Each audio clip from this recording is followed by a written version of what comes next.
journey of me following the migrants went from sort of 10 in the morning, all around the clock, to late at night, to the point where, you know, on buses, on trains, through streets, at every key point, French military police and the French police, they were there. They were on the bus, taking down notes, taking pictures, but not doing anything to deter the migrants or stop them, just being there.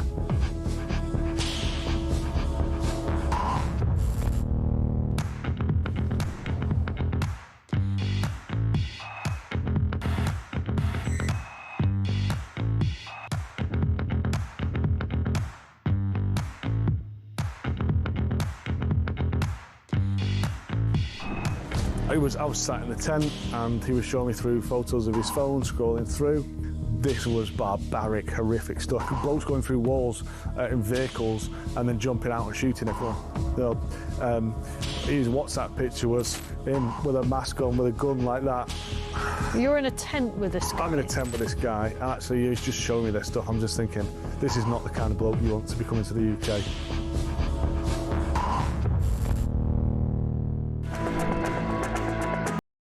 Across the UK, on DAB+, on YouTube, on your mobile, and on your side. This is Talk.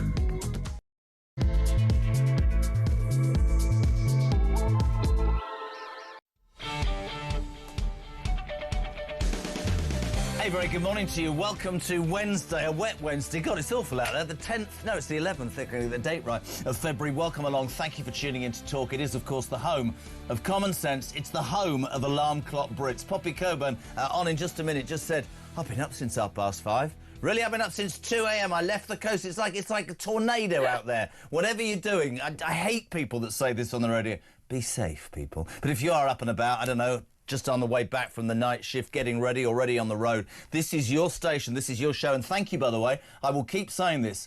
More people are listening for longer to Talk Radio than ever before, because it's about common sense and it's about your view of the news of the day. As ever, the A-team are primed and ready to go. We've got some fun today. 0344 499 1000. I'm going to instigate a prize for the first voice note of the morning. I'm not sure what the prize will be. Get your voice notes into Christian the minute you have an opinion. You can text the show 87222. Start your message with the word Talk. Where do I start? Well, let's start with Keir Starmer. Sorry, I have to, because this is unbelievable.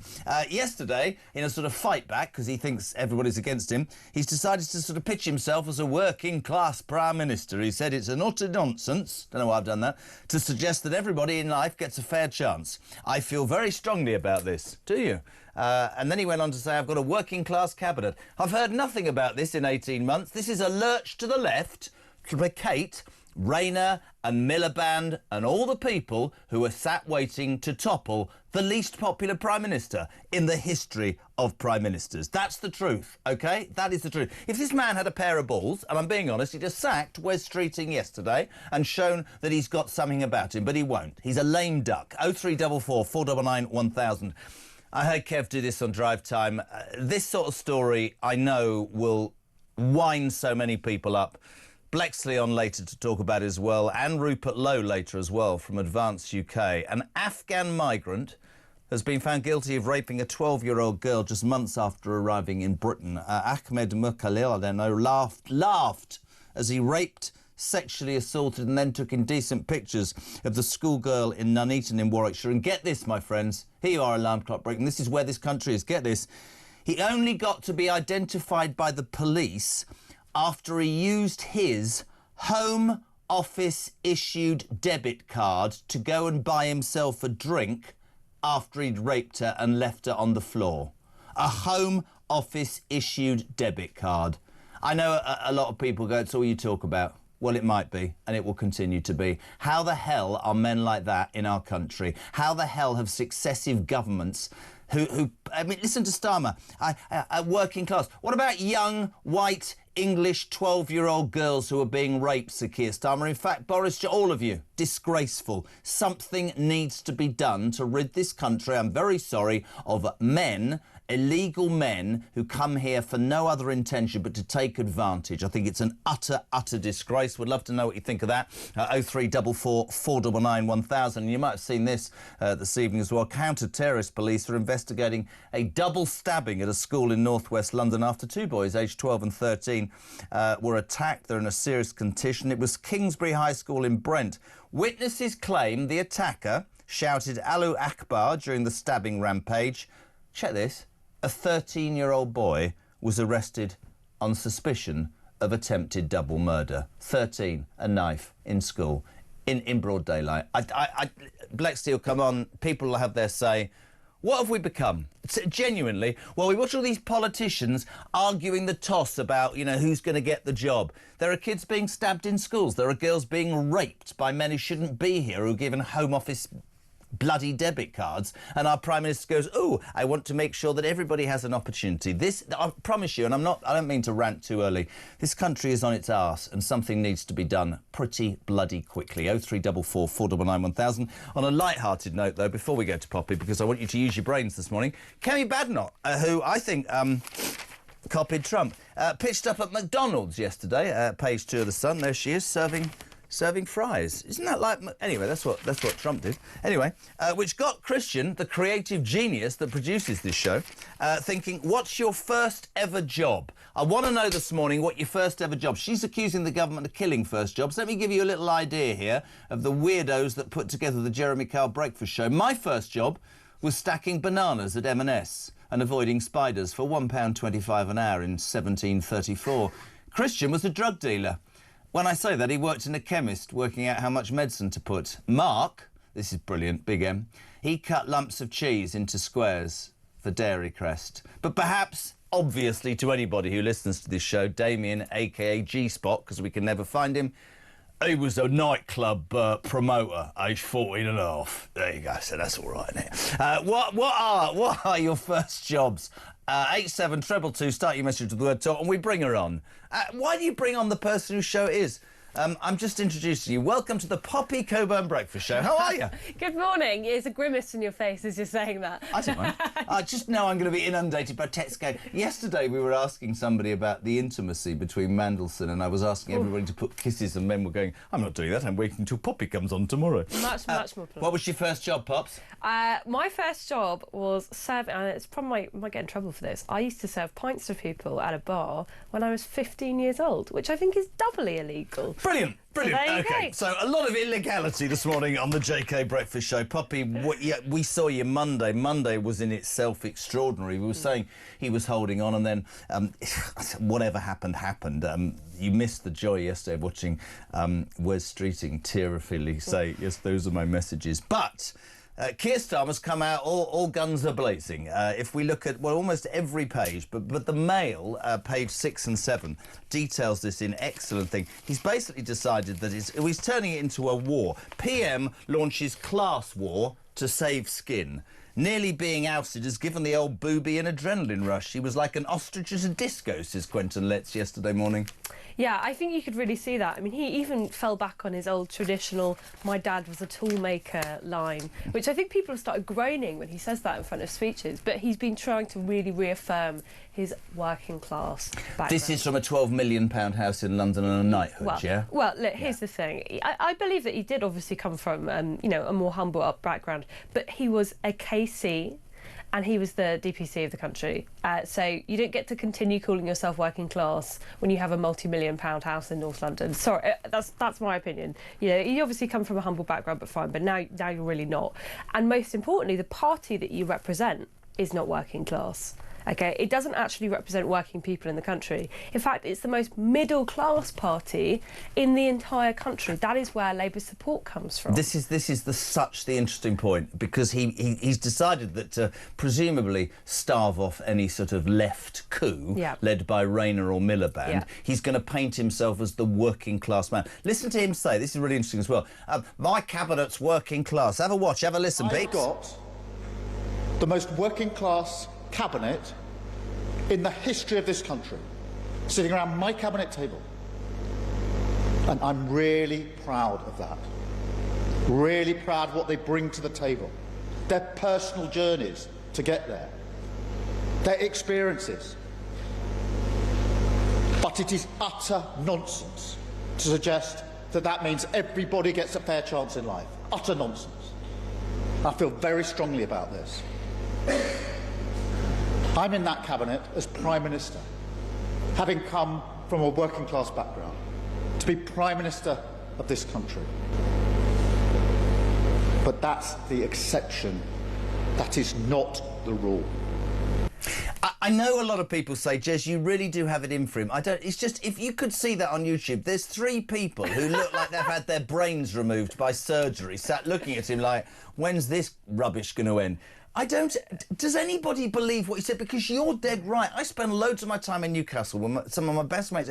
All the work... Genuinely, nobody in working class areas sees him and the Labour Party as giving a toss about the working class anymore. I mean, he's not exactly JFK, is he? I think that's supposed to be his, you know, pot-thumping, I'm coming back, I'm the leader of the country speech. My table.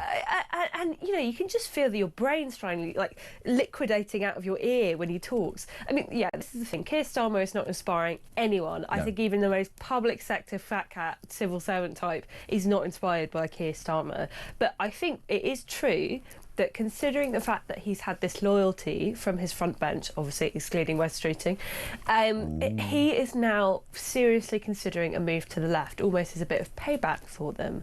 And what concerns me is, as bad as Keir Starmer has been, and I know a lot of people say it cannot get any worse. Trust me, it can get worse. Yeah, and we're about to find out in the next couple of months how much worse it could get.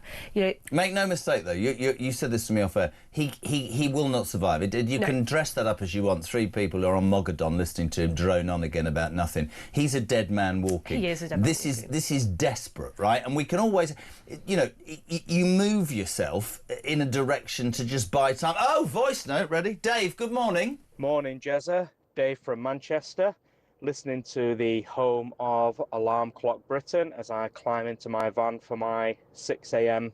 start. Disappointed to wake up overnight that Keir Starmer hasn't resigned. Shock.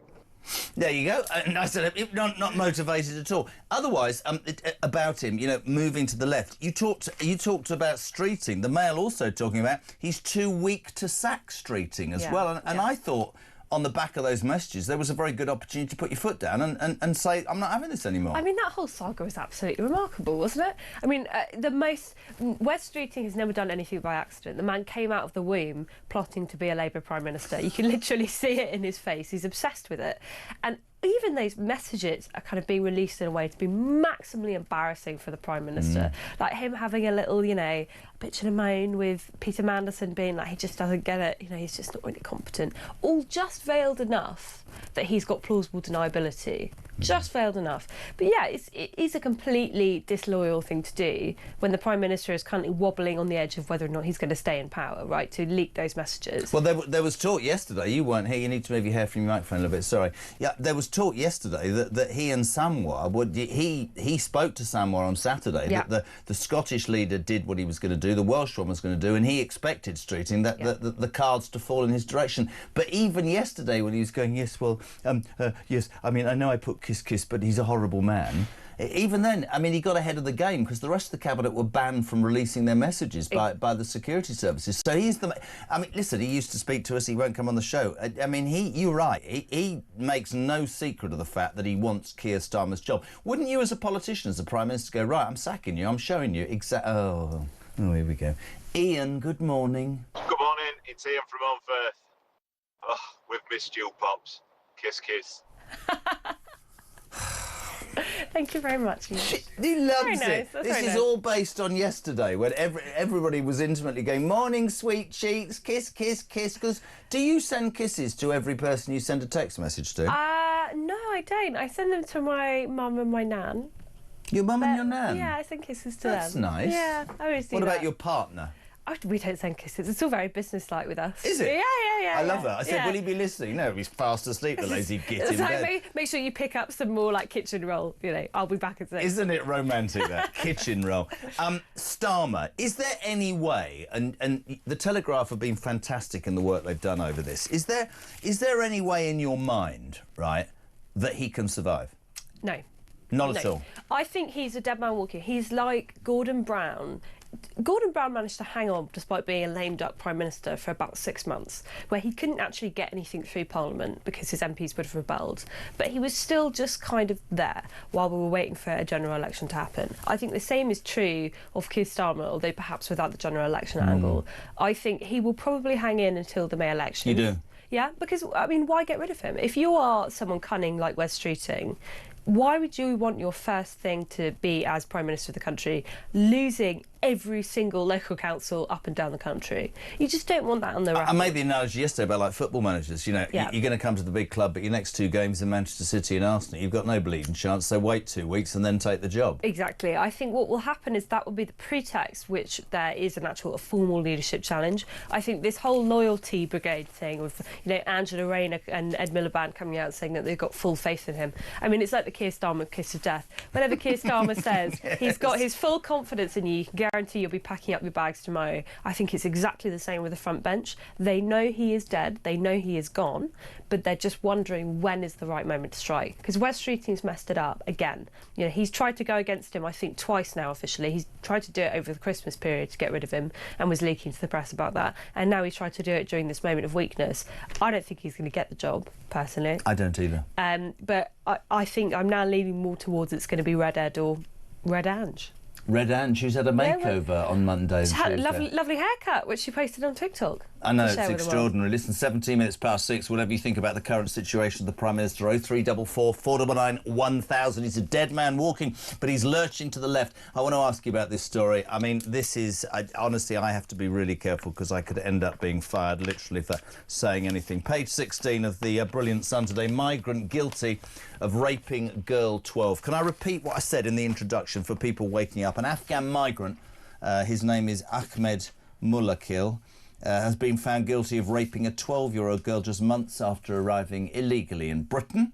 The man raped, sexually assaulted and then took indecent pictures, Poppy, of this 12-year-old in Nuneaton. And get this, my friends, this honestly, Christian, I'm going to get fired. He only was identified by the police after he used his Home Office issued debit card to buy a drink after he'd raped her and left her on the floor. Yeah. How do you expect Alarm Clock Brits or anybody with a brain cell to listen to that and not want to... Honestly, it's outrageous, man. Yeah, I just want to give a bit of political context to this as well and tie it back to what we would just be talking about with Keir moving towards the left. Every single one of his Labour MPs want to get rid of the ILR changes, which is like a small, reasonable check to say all the people that came in under Boris Johnson should not be immediately given a path to citizenship, right? And yet they will not allow that. So how can you expect them to act on our disgusting asylum system, which is basically open door at this point? If you can arrive in Britain, we can't get rid of you. We literally cannot deport anyone from Afghanistan, despite we know that Afghans are massively overrepresented in sex attacks. That's not just true in the UK, that's true all across Europe, particularly you can tell in Denmark because they gather the data, massively overrepresented in these kind of sex crimes. But we have no diplomatic ties to Afghanistan. We cannot deport them.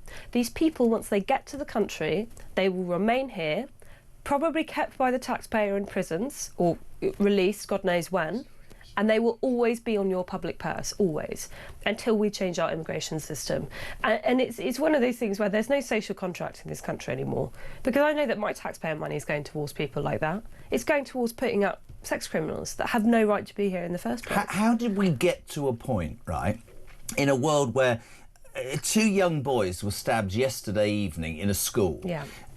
To a point where our government are fighting like rats, that social and public services are on their knees, that people who pay tax and live their lives correctly are listening now, looking at the radio and thinking, right, so I do everything right, and an Afghan man can come into this country illegally, be given a debit card by the Home Office, rape a white 12-year-old schoolgirl, traumatise her probably for the rest of her life, and find himself, and this is really where I have to be careful, some taxpayer-funded human rights lawyer who'll save his backside from being deported because we're too soft to do anything like that, because that might be fundamentally a bad look, or sod a bad look. Yeah. Men like that should never get in this country, or they should be detained and deported instantly. And I know it's only 20 past 6, but Alarm Clock Britain would expect more from just us, the country, the government. Well, I just think even beyond one person's life being ruined as a result of this immigration system should have been enough for the government to throw up its hands and go, enough. That's done. For me, actually, it was the Manchester Arena attacks. Yep. Because when we found out that the Manchester Arena attacks, the mother, who was actually living in Libya, was still claiming benefits from the British government because they hadn't bothered to follow up on her, and they used her benefit money to build the bomb that killed those people in Manchester. And they didn't act then, and I was like, fine, they're never going to act. Because when something like that can be done to British people, and they just shrug and go, oh, don't look back in anger, we've all got to move on. You can just tell them they're going to look at stories like this that now come out on a weekly basis, and they're going to go, nothing you can do. Sorry, it's too difficult. And just to repeat what you said before we go to a break, I think it's really, really powerful. And I'm not, by the way, laying this entirely at Labour's door. I think successive Tories governments did it have been too. pathetic and lacking in any will or desire. And I've heard all the people that say that there are parties out there that argue, like Reform, for stronger measures on, and oh, you're racist, and that's not fair. I've had arguments with people left, right and centre. Well, try explaining that to somebody whose daughter's been raped, or somebody whose house has been burgled, or whose business has been ransacked, who's had to then watch our legal system make the perpetrator of the crime get away with it and the victim just get left. Every single member of that front bench who are vying to be the next Prime Minister have done nothing about this. Well, Vote of the ILR. Just explain a little bit about that, the independent leave to remain. Yeah, well, so this ILR thing, which is supposed to stop the Boris wave, and it comes from a white paper on immigration that Morgan McSweeney had actually been pushing for, to his credit. What that's supposed to do is, if you've been in the country for 5 years, you automatically get a leave to remain. And when you have leave to remain, you can claim public funds. So that means you don't need to pay your NHS surcharge, you can gain access to benefits and all the other things that you can get from the British state. And it was pointed out that this is going to be a massive disaster because of how many people were let in under Boris Johnson's government who were making very, very low-skilled, very low wages, or they were dependents. People forget that about half the people that came in were dependents and never had a job in the first place. So to stop that kind of ticking time bomb, it was suggested that we change the rules on indefinite leave to remain and just move it back a bit. Let's just change it to 10 years. Yep. Totally reasonable, in line with most of Europe. And every single Labour MP has been getting up and going, what a disgrace, how unfair, what a betrayal of the people that came to this country. They haven't bothered speaking about the fact that we are going to have to pay for a decision that we never voted for. We never wanted this immigration surge, but we're going to have to pay the bill for it. They haven't bothered bringing any of that up. It enrages me, and there's a word in there that you use that I think sums up this entire debate: fairness. Unfair on migrants, unfair on criminals. What about, OK, what about the fairness on the British people? I would read that text, but none of them have come through to my screen, so that's just a technical issue. I'll do it in just a text. 6:23, 12-year-old victim sexually abused by an Afghan monster. How many more sexually abused victims is it going to take for politicians to do their jobs right and protect girls, Poppy, from sexual abuse from these scumbag migrants who abuse these girls? I'm a victim, Jez, and a survivor of sexual abuse in the 80s, and it still affects me today. I am so angry by the failure of a system. They keep falling at this. You need to wake up, do your jobs. You're idiots. Honestly, people are suffering. The system needs reforming. Yeah. That's from a woman who was abused. Yeah. That 12-year-old girl's life will never recover, and yet we're surrounded by politicians who go, oh, this man has a right to be in this country. No, he damn well doesn't. Jeremy, good morning. Good morning, Jeremy, and wonderful Poppy. Jamie here from Hamilton. Waking up to another scumbag raping a 12-year-old girl. It's a disgrace. In my opinion, Keir Starmer's got blood on his hands. They need to go now. Great show. Take care.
The reality is you've got a dud leader, but you've got a load of dud people who can possibly take over. You think that's not going to actually make things any better, and they're not quite ready yet. And he's been given a stay of execution for a couple of months, and then until the inevitable happens. You know it, I know it, the voters know it. The only person who probably doesn't know it is the Prime Minister.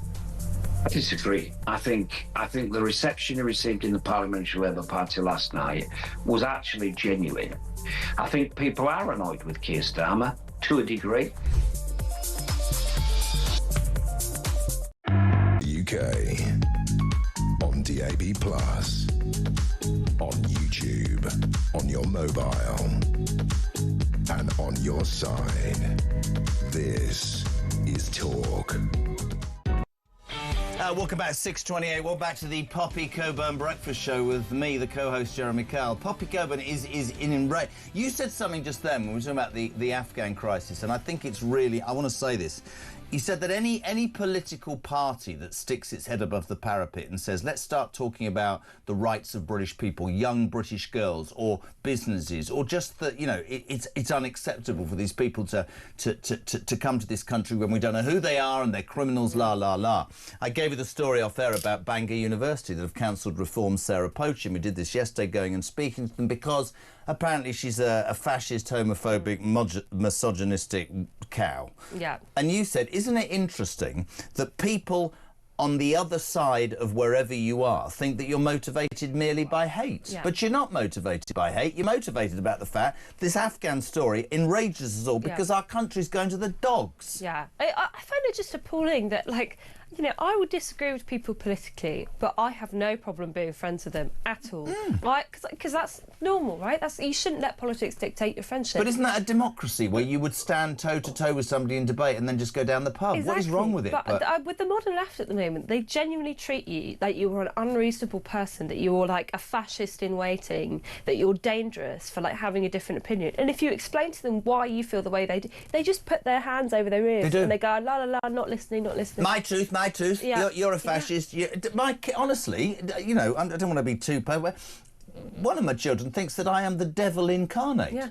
Literally, if I said to her this morning about this 12-year-old girl, but is that true? And you know, she said something as well during the break. Fair play to the Sun. This Afghan that raped this 12-year-old girl, I repeat this story, was only identified by the police after he used his Home Office issued debit card to buy the girl a drink after the rape. Jesus Christ, right? Yeah. The truth is that's not on the front page of any newspaper. Yeah. That's how messed up some of the media are. Fair play to the Sun for reporting it. And actually, and I'm not just complimenting your paper, The Telegraph. Why is that not? Because and I hate this phrase, the mainstream, people don't want you to know that's going on. Well, it is going on. Yeah. It is going on every day. Well, the other thing about this is that the country's so messed up that we have multiple stories involving 12-year-olds today. One which involves a teenager held in terror for terror stabbing, where a child was stabbed in the neck in a school. I mean, this is how messed up the country is at the moment, that this is just the news that we now expect on an ordinary day. Counter-terrorist police are investigating double stabbing at a school you're waking up to in north-west London after two boys, aged 12 and 13, are in a serious condition after the attack. It was at Kingsbury High School in Brent. Now, witnesses claim... That's all I'm said. The attacker shouted Allahu Akbar during the stabbing rampage, and a 13-year-old, did you hear me? A 13-year-old is currently being held on suspicion of attempted double murder. I had a really great chat with Mark, who's just my age, and we're as bitter and twisted as each other before we came on air. I don't like getting old, but there's a point where you go, I don't think I'd want to be 20 anymore. No. I genuinely look at it now and I go, what the hell's gone wrong? You can't have another opinion. Stabbing a third... You've heard the story which would drive the viewers and listeners mad when I did a television show years ago about knife crime. And I'm stood in a street in South London, it's 10 to 4, there's camera crews everywhere, and I've got 4 kids with balaclavas on, and it's, you know, it's not frightening, I'm just doing the job. And I said to them, is anybody holding? This is I swear on my life, on everything I've got. And the bloke went, sorry mate, hold on a sec, Mum? What? And he shouted, and this woman stuck her head out of a window 75 yards down the road. She went, what? He went, bring us my knife, will you? And she walked in a dressing gown. You think I'm winding you up? From her house, straight in front, handed him what looked like a machete and buggered off back to bed. I'm not joking. Facts. Yeah. I don't know what's happened. Nick, good morning. Morning, Jez and Poppy. Where is the accountability with these migrants raping our daughters? Every one of these rapes is a political choice. Every single one of them. They've decided to not stop the boats. They've decided to let these people walk free amongst us. How do we actually hold these people to account? Every single girl that gets hurt by a migrant should be on a rap sheet for Keir Starmer and his government. And I never hear any politician talking about, we will make them pay for what they've done to this country. Anyway, it just makes me so angry. Have a great day, guys. It's true, isn't it? Yeah, it's true. That's exactly how you should see it. You know, every single time these politicians come out and they virtue signal and they go, look at me, I'm so moral, I'm so high and mighty, I'm so morally pure. You should remember these crimes and the fact that they see this as collateral damage. Okay. Collateral damage. It is collateral damage. How bad is that, man? That is what it is, because then they won't do anything about the system. They won't change the asylum system. It's too difficult for them. But is it? This is a debate I'd love to have. People always say to me, well, it's difficult. How is it difficult? Well, because what, you might get a reaction like Trump. No, exactly. Well, round them up. It's not actually difficult. No, what you have to do... It might upset a few people. It's going to upset people. You leave a few treaties, you hire a few more police officers, you hire more enforcement, and you commit to deport people back to their countries, including countries where, well, like Afghanistan, where they're probably not going to treat them very kindly. But you go, you know what? Not my problem. They're not British. But why does that, which I completely agree with, saying it's not our problem, why is that such a heinous crime in the eyes of the young or the left who say, well, it should be? And I always want to say to them, but they won't listen, right? What about the 12-year-old girl that's been raped? Well, because no human is illegal, because human rights are human rights. It is all these kind of slogans. But no, it's really important, because if you try and explain to them, do you think it's possible that someone that comes from rural Afghanistan might have different views on women than a Bristol graduate with dreadlocks? Like, do you think that they might have different views on women? And they'll go, no. Because they're all the same, all human beings are the same, they're not. Everyone's the same. And you go, but there's a different culture there. There's a culture that respects women and there's a culture that doesn't respect women and sees them as fair game. And they will not accept that. They think you are a racist for even thinking that. And if you explain, well, I've got these crime statistics, this group commits this set of crimes at a much higher rate, should we do public policy on the basis of fact, not opinion, fact? They go, no, won't do it, won't touch it. How dare you even say that? That's the problem. And it's so powerful, and I don't mean this. I mean to hear a young woman talking like this, because it's. I don't get it. Listen to Cade from Suffolk. Good morning, Poppy, and that other bloke. Right. In my opinion, the government is quite literally playing rape Russian roulette with our kids. It's absolutely sickening. I could say more, but it wouldn't be appropriate at this time in the morning. Hello to Dave in Lichfield. Until the mainstream media start doing what Talk TV does and actually report the facts and key details, such as the Home Office debit card in stories like this, the swing in public opinion needs demand change will stay below the surface. I get called a gammon. The fact is I'm a Gen Z brought up in an era where we were taught critical thinking. That's interesting. Morning, Poppy and the other bloke, right? John in Nottingham. I worked at the local fairground for a couple of days. It put me off fair rides for life. When we look back on Monday the 9th of February, it's got to be named Coward and Traitors Day. Starmer and his cohorts are indeed self-serving traitors. Loads of anger this morning. Louise, why does Starmer pretend his family were poor when he was growing up? A family at that time with parents who were a skilled toolmaker and a nurse were actually quite comfortably off. John Roberts. Morning, Poppy.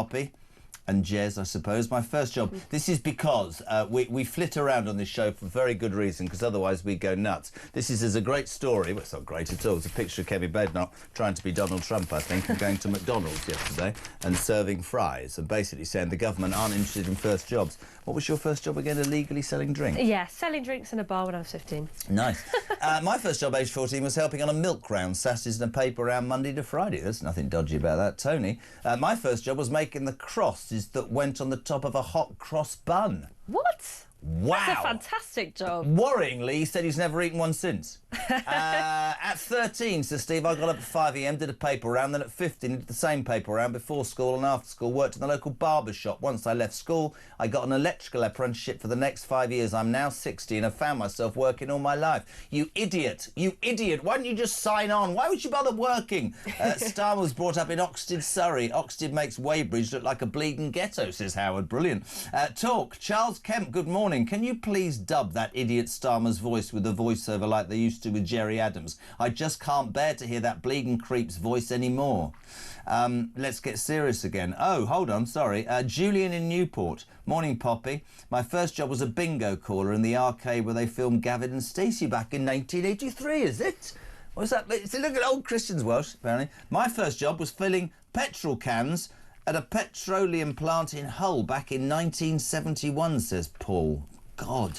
Dave, the man who wants a breakfast club. Morning, Poppy. And that other guy, my first job was a paper round. $2.50 a week, and there were no breakfast clubs. Morning, Poppy, says Mark in Croydon. My first job was stacking shelves at Safeways. I had to wear a bow tie. Brilliant. Rachel Davis. It's Rachel. My first job back in 1998 was an apprentice at the hospital. I was on £173 a month. But let's sum it up with this. I love this, Pete. My first job was at Woolies in the stock room, 3 nights a week and a Saturday at the age of 13. Strangely, stabbing people at that time didn't seem something that we considered. But it's true, isn't it? Were we naive or what? The world seems to be, and I will continue railing against it. I think it's frightening. Well, I mean, I even have a story about that because I did used to work at Tesco as well. That was my university summer job. Was it? And I remember during the training period, we were told by someone that if someone tries to steal something from a shop or get aggressive, what you do is you press the big red button and you don't get involved. And the reason why you don't get involved is because someone got stabbed to death at one of our London branches, lol, and we don't want to have to pay the life insurance for it. So just never ever get involved if you see a crime being committed in the store because someone might pull out a knife and kill you. So that was fun hearing that when I was 18 and going, oh, I'm not going to stop if someone goes to the smoked salmon bit and puts it in their backpack. Which is why now you stand and you see in boots and chemists and pharmacies and supermarkets and corner shops, people just come in and throw I honestly, Marky, I'm glad we're old. I mean, you're not as old as me, you look it, but that's different. Right, 22 minutes to 7 o'clock. We're live across the United Kingdom. JK on breakfast with the undoubtedly talented Poppy Coburn. You're waking up to the news headlines that Keir Starmer is clinging on for dear life, and his latest idea is to pitch to the left. He says, my cabinet is working class, I'm working class. This is to placate the left, Miliband and Rayner, who want his job. It's not going to work. The man's just a dead man walking. He hasn't even got the balls to sack Streeting, of course, after yesterday. And the story that's enraging you this morning, and quite rightly too, an Afghan migrant yesterday found guilty of raping a 12-year-old girl in Nuneaton. Ahmed Mukhalil laughed, ladies and gentlemen, as he raped, sexually assaulted and then took pictures of the poor girl.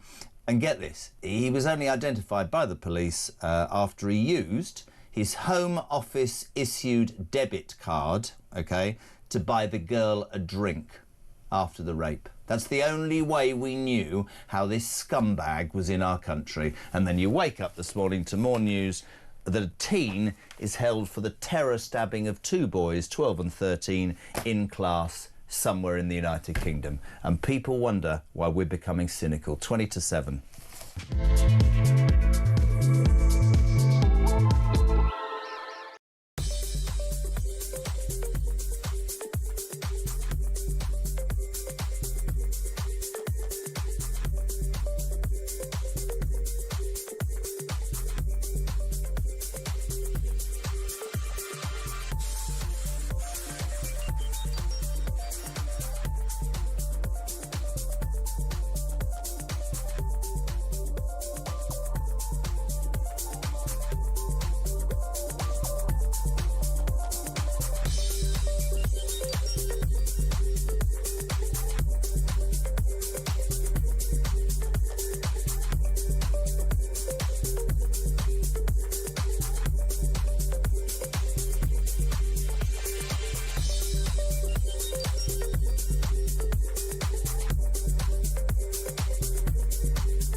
Across the UK, on DAB+, on YouTube, on your mobile, and on your side. This is Talk. Welcome back. 20 minutes to 7 o'clock. We're live across the UK. This is JK on the home of Alarm Clock Brits and Common Sense Talk. And you're waking up to the news that our desperate Prime Minister is clinging on by moving to the left. And you're also as incandescent with rage as I am about the rape of that 12-year-old girl in Warwickshire and the Afghan migrant, I'm going to keep saying it, only identified because his Home Office issued debit card flagged up to the police that he shouldn't be here. Poppy Coburn is here. Morning, Jez. Warren from Hull. The rape of that 12-year-old girl. I'm incandescent with rage. This is on Starmer. He's got blood on his hands. He could have had this stopped. He'd had a pair. 18 months and it's as bad, if not worse, during his stint. Brits need to feel safe. We have our own wrong uns. Look at the Royals without importing more into our once great country. Barry says, Starmer, working class, don't make me laugh. Rupert Lowe says, John is on later. Yes, he is. Morning, Poppy. Starmer can't sack Streeting, you try saying that, because he's given the PM his full confidence, says Dave in Aberdeen. Can I talk about a slightly light-hearted story on the front of your newspaper? I read this, it's like the Jeremy Kyle show. The Olympic cheating scandal you didn't expect. I don't know what this man's name is. Oh, yes, I do. Studio Home Langred. Probably got that wrong. Anyway, in the Winter Olympics yesterday, he won a bronze medal, which was apparently very unexpected, and he was delighted. And they interviewed him, and this is what he said. 6 months ago, I met the love of my life. Everybody was looking at him, and it was great.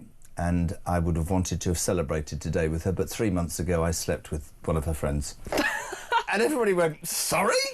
And I just want to give you Mark's line, because it's brilliant. And since that point, the whole relationship's gone downhill. Why would you do that there? What's that all about? Well, he said it was a desperate attempt, if I humiliate myself publicly, that she might come back to me. And this is the sort of thing that you see in, like, romance films. But when they actually happen in real life, you go, oh, that's a bit weird.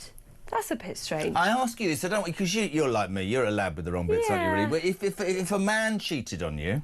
Yes. And then he won an Olympic medal, and he went on television and said, I made the biggest mistake of my life, Poppy. Would you forgive him, or would you just be even more embarrassed that he told the whole world? I'd be way more embarrassed. I'd be like, thank you for telling everyone that I'm a mug, and making this day all about how awful you are and self-pity. I'd be really annoyed. I'd be like, but you can send me the medal in the post, and maybe that might help soften my cold heart. We're gonna speak to Kinsey Schofield in just a tick, but I've got to share this with you. First jobs. Kemi Badenoch yesterday in McDonald's pretending to serve burgers, saying that the government's against first jobs.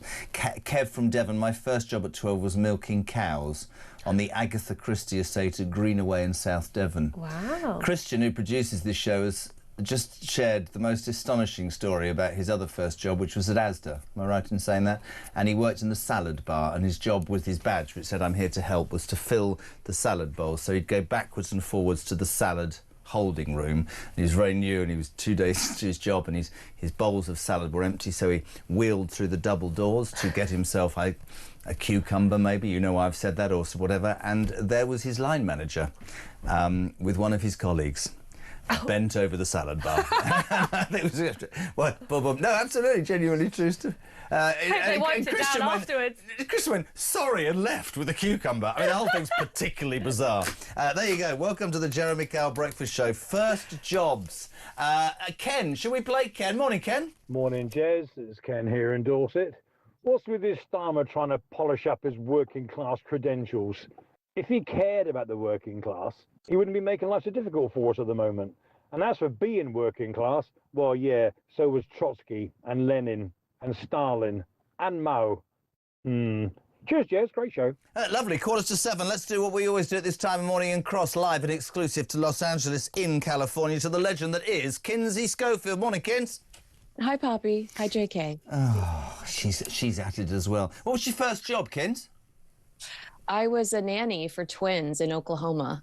Oh, I know you like nannies. Oh, here we go. Everybody's gone, oh, when everybody mentions a nanny, Jez ended up marrying his. Now we're in trouble. Thank God you're 8,000 miles away. No, it's not. Don't be nasty, you lot. Kinsey, This royal story that we have been talking about, tied into Epstein, will not go away. We've had a poll overnight in the UK that think a majority of British people think the King should encourage, as strongly as he can, Andrew to testify about Epstein. We saw a senator last night with some of the survivors from the Epstein trauma say, listen, mate, get your backside over here. It's the least you should do. What's your take on this?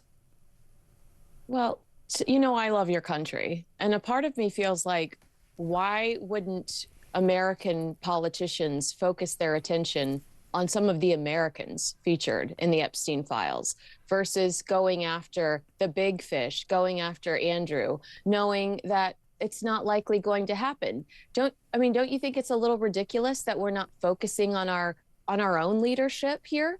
Yeah, I do, and I do desperately try to balance it, and I think I look at Ghislaine Maxwell in prison, and I think that's quite right, but she's the only one who is in prison. For a long time, I thought that the Duke of York, ex-Duke of York, seemed to be the only person who was being done. But there is so much tied up into this, and he's become, I suppose, a figurehead for the horror that is Epstein. I have to say, after we spoke yesterday, I had Andrew Loney on, and he said something that I really do agree with. I think the monarchy's in real trouble. I think that if you saw William yesterday in Riyadh, people were shouting out questions which he ignored. At Charles the day before, somebody shouted, how much do you know? And it doesn't sicken me, that's the wrong word. It really concerns me, mate, that I mean, Andrew thinks that the King might have to abdicate and sweep it clear and give it to William. I mean, he genuinely thinks that strongly. Well, I did see the polling that there is a significant amount of people that do believe that Andrew should testify, and King Charles would be facing, I think he is facing what may be the most difficult moment of his entire life, certainly the most difficult of his reign. I would argue it rivals the emotional and institutional chaos of the Diana divorce and death. But this time he's not a husband or a son. He is the sovereign, and that makes the stakes undeniably higher. The world is watching. This is history in the making. If Andrew testifies, it will be an unbelievably humiliating moment for the British royal family. The headlines will be vicious. The global press will descend. Every allegation, every association, every past misstep will be dragged back into the light.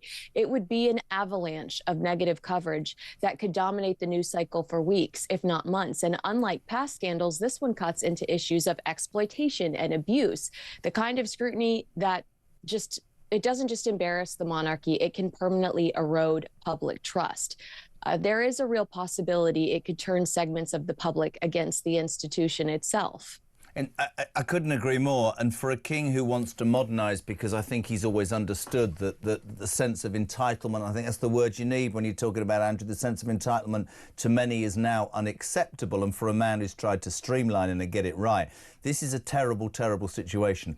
I don't dislike King Charles. I think he's had you spend your entire life knowing your job's only going to happen when your mother dies, and if you open your mouth, you're interfering, and if you do nothing, you're a layabout. I think he's done remarkably well. But I do think, and I really am not over-exaggerating this, that the feeling, and it's increasing in this country, you can tell it is, how long have you been covering up that the problem that is Andrew, that everybody keeps alluding to, we talked yesterday, some people didn't like it. What did the Queen think the 12 million was for? But her legacy is intact. He was her favourite son. But how many people inside those palaces, courtiers, close protection officers, all of them knew what this man was up to? Because at the end of the day, what's happening here, I don't know about the States, is the silent majority's voice is being heard, and they are focusing in and zoning in on the royal family and politics in equal measure now.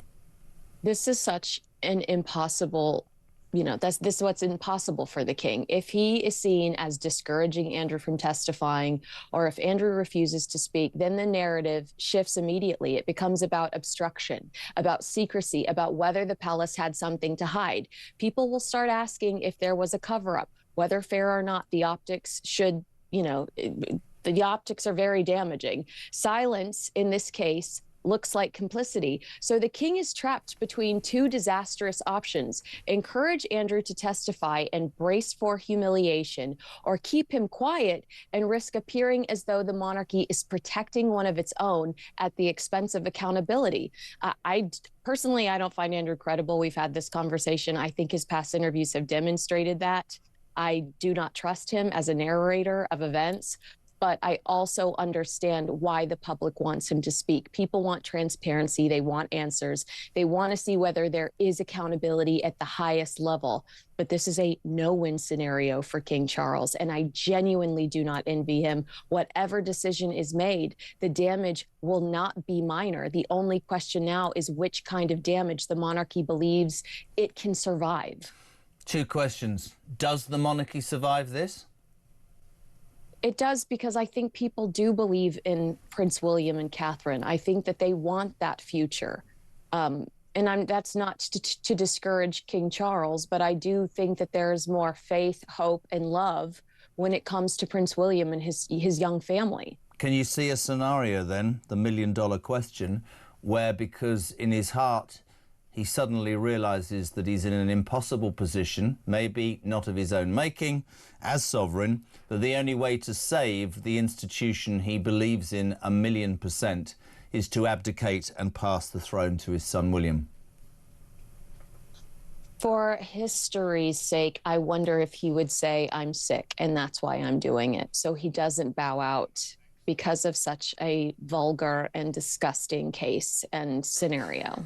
It's a really interesting answer. I hadn't thought about that. And finally, it almost sickens me to the stomach to be telling you this. Sarah Ferguson has been in the UAE and, according to her friends, is plotting an astonishing comeback. She says, I need to get back to work because I'm skinned.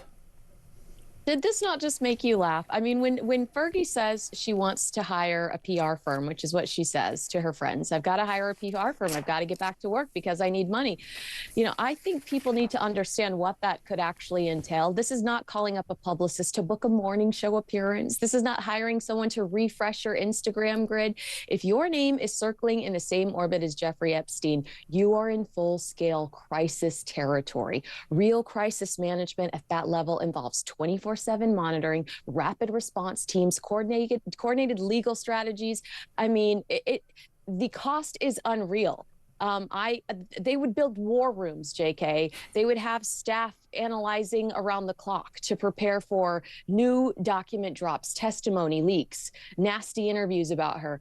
That does not cost a few $1,000s. That starts at a few $100,000 a month. A serious crisis retainer could run $250,000 to $750,000 per month in the early phase alone. And more of that, and I get that. And overall, here's the other thing. Are you completely and utterly deluded, you stupid woman?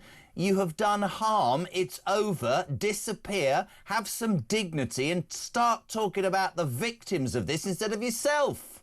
Well, yeah. I mean, I'm more literal. To me, I'm sitting back thinking, you know, she says she needs money to work, but what capital does she have to fund this comeback? The bank of Jeffrey Epstein is closed to Sarah Ferguson. The irony is brutal.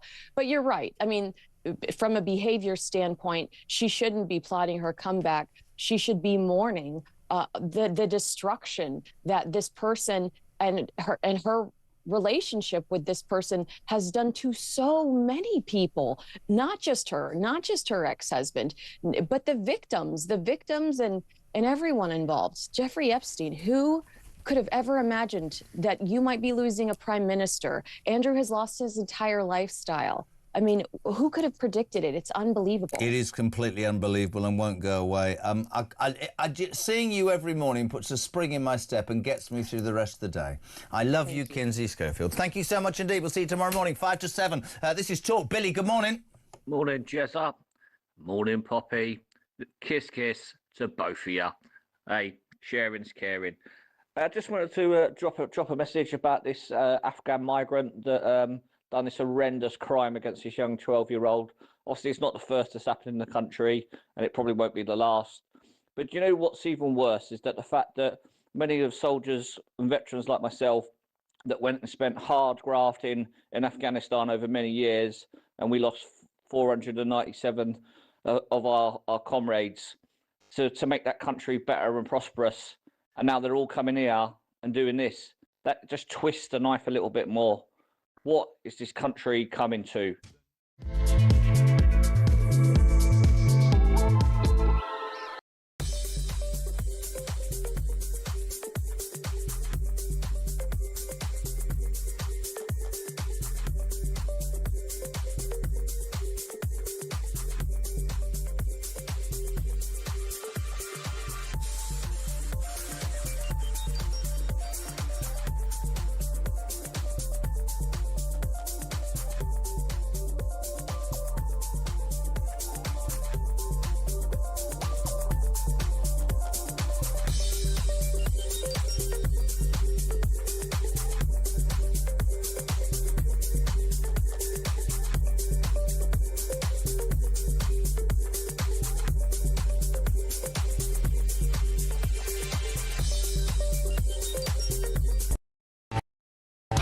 So in the time that Labour have been here, more people have come illegally, young men, fighting age men, men that do not share our culture have come to our country, and we are now facing a situation where our army is smaller than the amount of illegal migrants that have come here under this Labour government.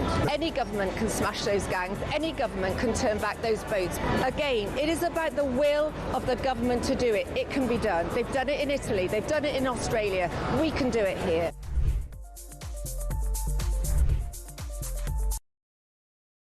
Across the UK, on DAB+, on YouTube, on your mobile, and on your side. This is Talk. Welcome back. Poppy Coburn has been here. She's now Monday to Wednesday on our own show. Astonishing. It's been the most astonishing week. And of course, the political thing, you're waking up to news that Starmer pitches further to the left. Yeah. He's a dead man walking. Prince Andrew under pressure to come clean. And I just want to pick back up on what Kinsey said quickly. That's a very interesting point. If pressure builds and builds, and the only way to save the monarchy is for the king to stand aside, he's ill, isn't he? Yeah, I think so. And also, handing over to William is a kind of neat way to... Clean break. Yeah. You know, because it's without the stench of scandal. You know, you get to do it with a bit of dignity, and you get to make way for someone who's really popular. I mean, everyone loves Kate and Wills. Yeah, so. and you sort of believe that they will send it. The other story waking up was turning everybody's stomach, the Afghan migrant who shouldn't have been here raping a 12-year-old girl and being found and discovered and identified by the police only after he used his Home Office issued debit card to buy the girl a drink after he'd raped her. Yeah. And you were so strong on this today. It's not going away, this. No, it's not. There's no will, is there? No, it's not. And you know, unfortunately, and I hate to say this, it won't be the last story like this that we read about. Until we get a new government that actually cares and wants to do something different with our asylum system, we will keep reading stories like this. I'm really sorry to say. We love having you on. Are you all right for me to do it for the rest of the show? Will you go off and... You know, I give my full trust to you. I think you're going to do a fantastic job. You're going out for a breakfast? You're going to a breakfast club now, are you? Yeah, I'm going to learn how to brush my teeth. Good girl, well done. Poppy Coburn back Monday on the Jeremy Kyle Breakfast Show. We're live across the United Kingdom. 0344 499 1000. Text to 87222. And we'll kick off the next hour after the news at 7 with the Deputy Reform Richard Tice.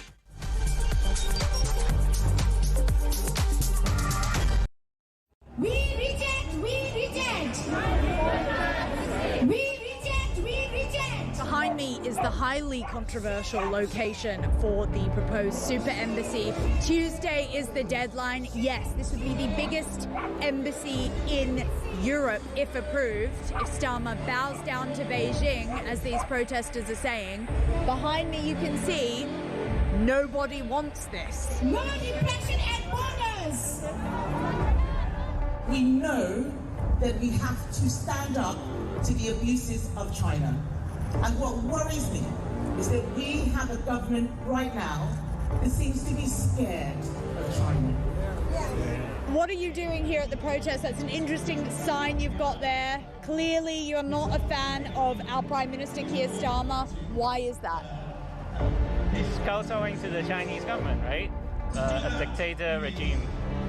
Robert Jenrick defected to Reform yesterday. He called the Conservative Party and Kemi Badenoch a leader with no backbone. She's obviously shown up here today and done a speech. It's kind of unprecedented to have that sort of flagrant support.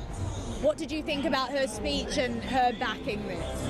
I think any party backing our cause, like going against the building of the embassy, I'd say we welcome them. Why are you here today? So I'm Tibetan and I'm here to oppose the Chinese mega embassy being built here.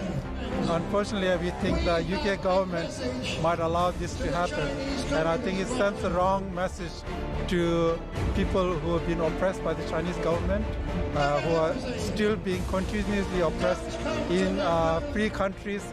There are lots of Chinese decisions which are being followed by Chinese police states. Now, we know that there are plainclothes Chinese policemen potentially in the crowd, so a lot of them want to stay anonymous, which is very understandable. Why are you here today? Because it's very simple. It's no mega embassy, and it is absolutely unacceptable because this is a very peak area, and I don't think any one of the country they will have choose one of the peak area, prime area, and make it to their one of the I think it's the biggest embassy in Europe. So this is absolutely unacceptable. This government is engaging with China confidently and pragmatically and challenging them. Across the UK, on DAB+, on YouTube, on your mobile, and on your side. This is Talk.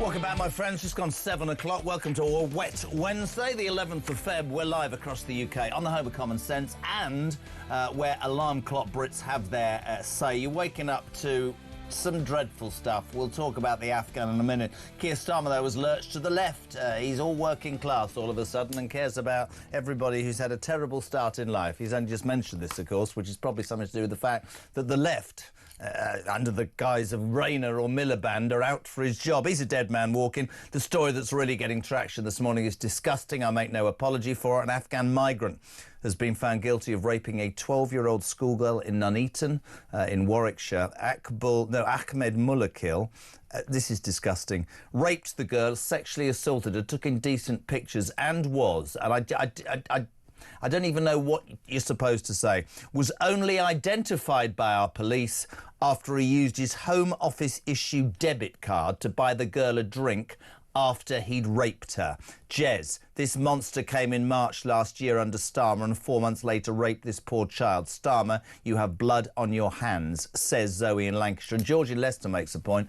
Morning, Jez. Can I ask a question? If a British man raped a foreign young girl in their own country, would it be brushed under the carpet? And by that he means, as I do, this isn't on the front page of every newspaper, and it damn well should be. We should say a very good morning to the Deputy Leader of Reform UK. They've talked a lot about immigration. Richard Tice, good morning. Morning to you. It's a truly shocking story yet again. And yet again, it seems that the authorities attempted to keep this sort of below the carpet, covered up, hidden away. We need some proper transparency on all of this data. It's just outrageous, over and above the heinous crime itself. I couldn't agree more. Poppy Coburn said something that sort of, I agree with Richard, but turns my stomach. She said, so many in government will just think of this girl as collateral damage. Let me ask you, that represents a party that has talked openly about detain and deport. We look across at America and we see the uproar that, I mean, obviously there's a few things that have happened with ICE that are completely unacceptable. I want to make that point. But the concept of sending armed officers onto the streets and into people's houses to grab them because they shouldn't be there and to deport them from your country. Can you see that happening in this country? And if so, do you think the British public would stomach it? Because the more you hear stories like this, the more you think somebody needs to take action. Oh, I think the vast majority of the British public do want this to happen. Guess what? That's why we're leading in over 200 national polls by about 9 or 10%. And our policy is detain and deport. And if that monster had been detained immediately upon illegal arrival into the United Kingdom, that poor child would not have been abducted and raped. That is the simple reality. And those who don't like our detain and deport, they are essentially saying they are willing to have blood and rape on their hands because they do not want to essentially detain these people about whom we know nothing, who come from countries with completely different cultures and values towards women, which many people would say, frankly, is medieval compared to our views and values. And it's just, it's a clear and present danger to the safety of British women and girls. I obviously lack certain areas of intelligence. You've been in Parliament for 18 months. Explain to me, genuinely, man to man, how do politicians in government not look at that and go, this is absolutely deplorable? When I hear about human rights, it's really important that all humans have rights. What about this 12-year-old? Does nobody have the intelligence to go,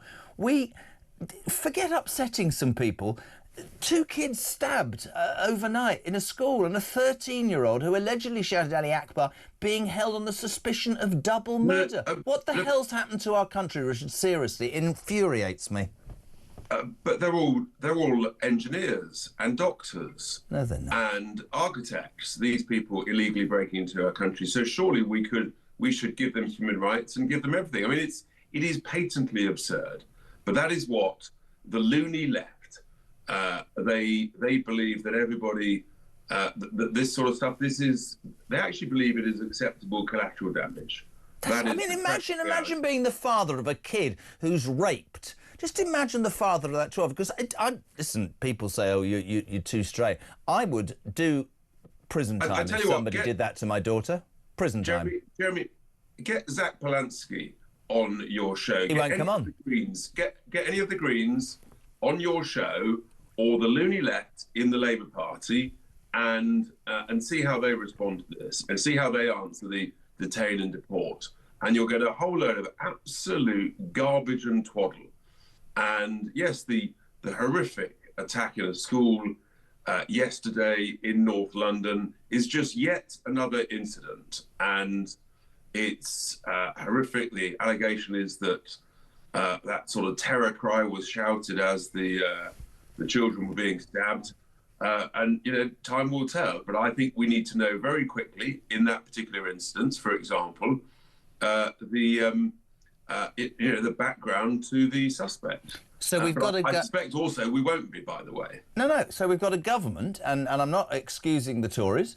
We've got a government that's hamstrung by this weird view that everybody, even if they're a criminal, has more human rights than victims who lived in this country in the first place, and are also potentially, as we head towards May elections and potentially a general election, terrified of upsetting a certain sector or vote in this country so they daren't do something that might affect their own future. What does that tell you about the people that govern us? Jesus Christ, I understand the unfairness and the anger in this country by so many people, Richard, so many.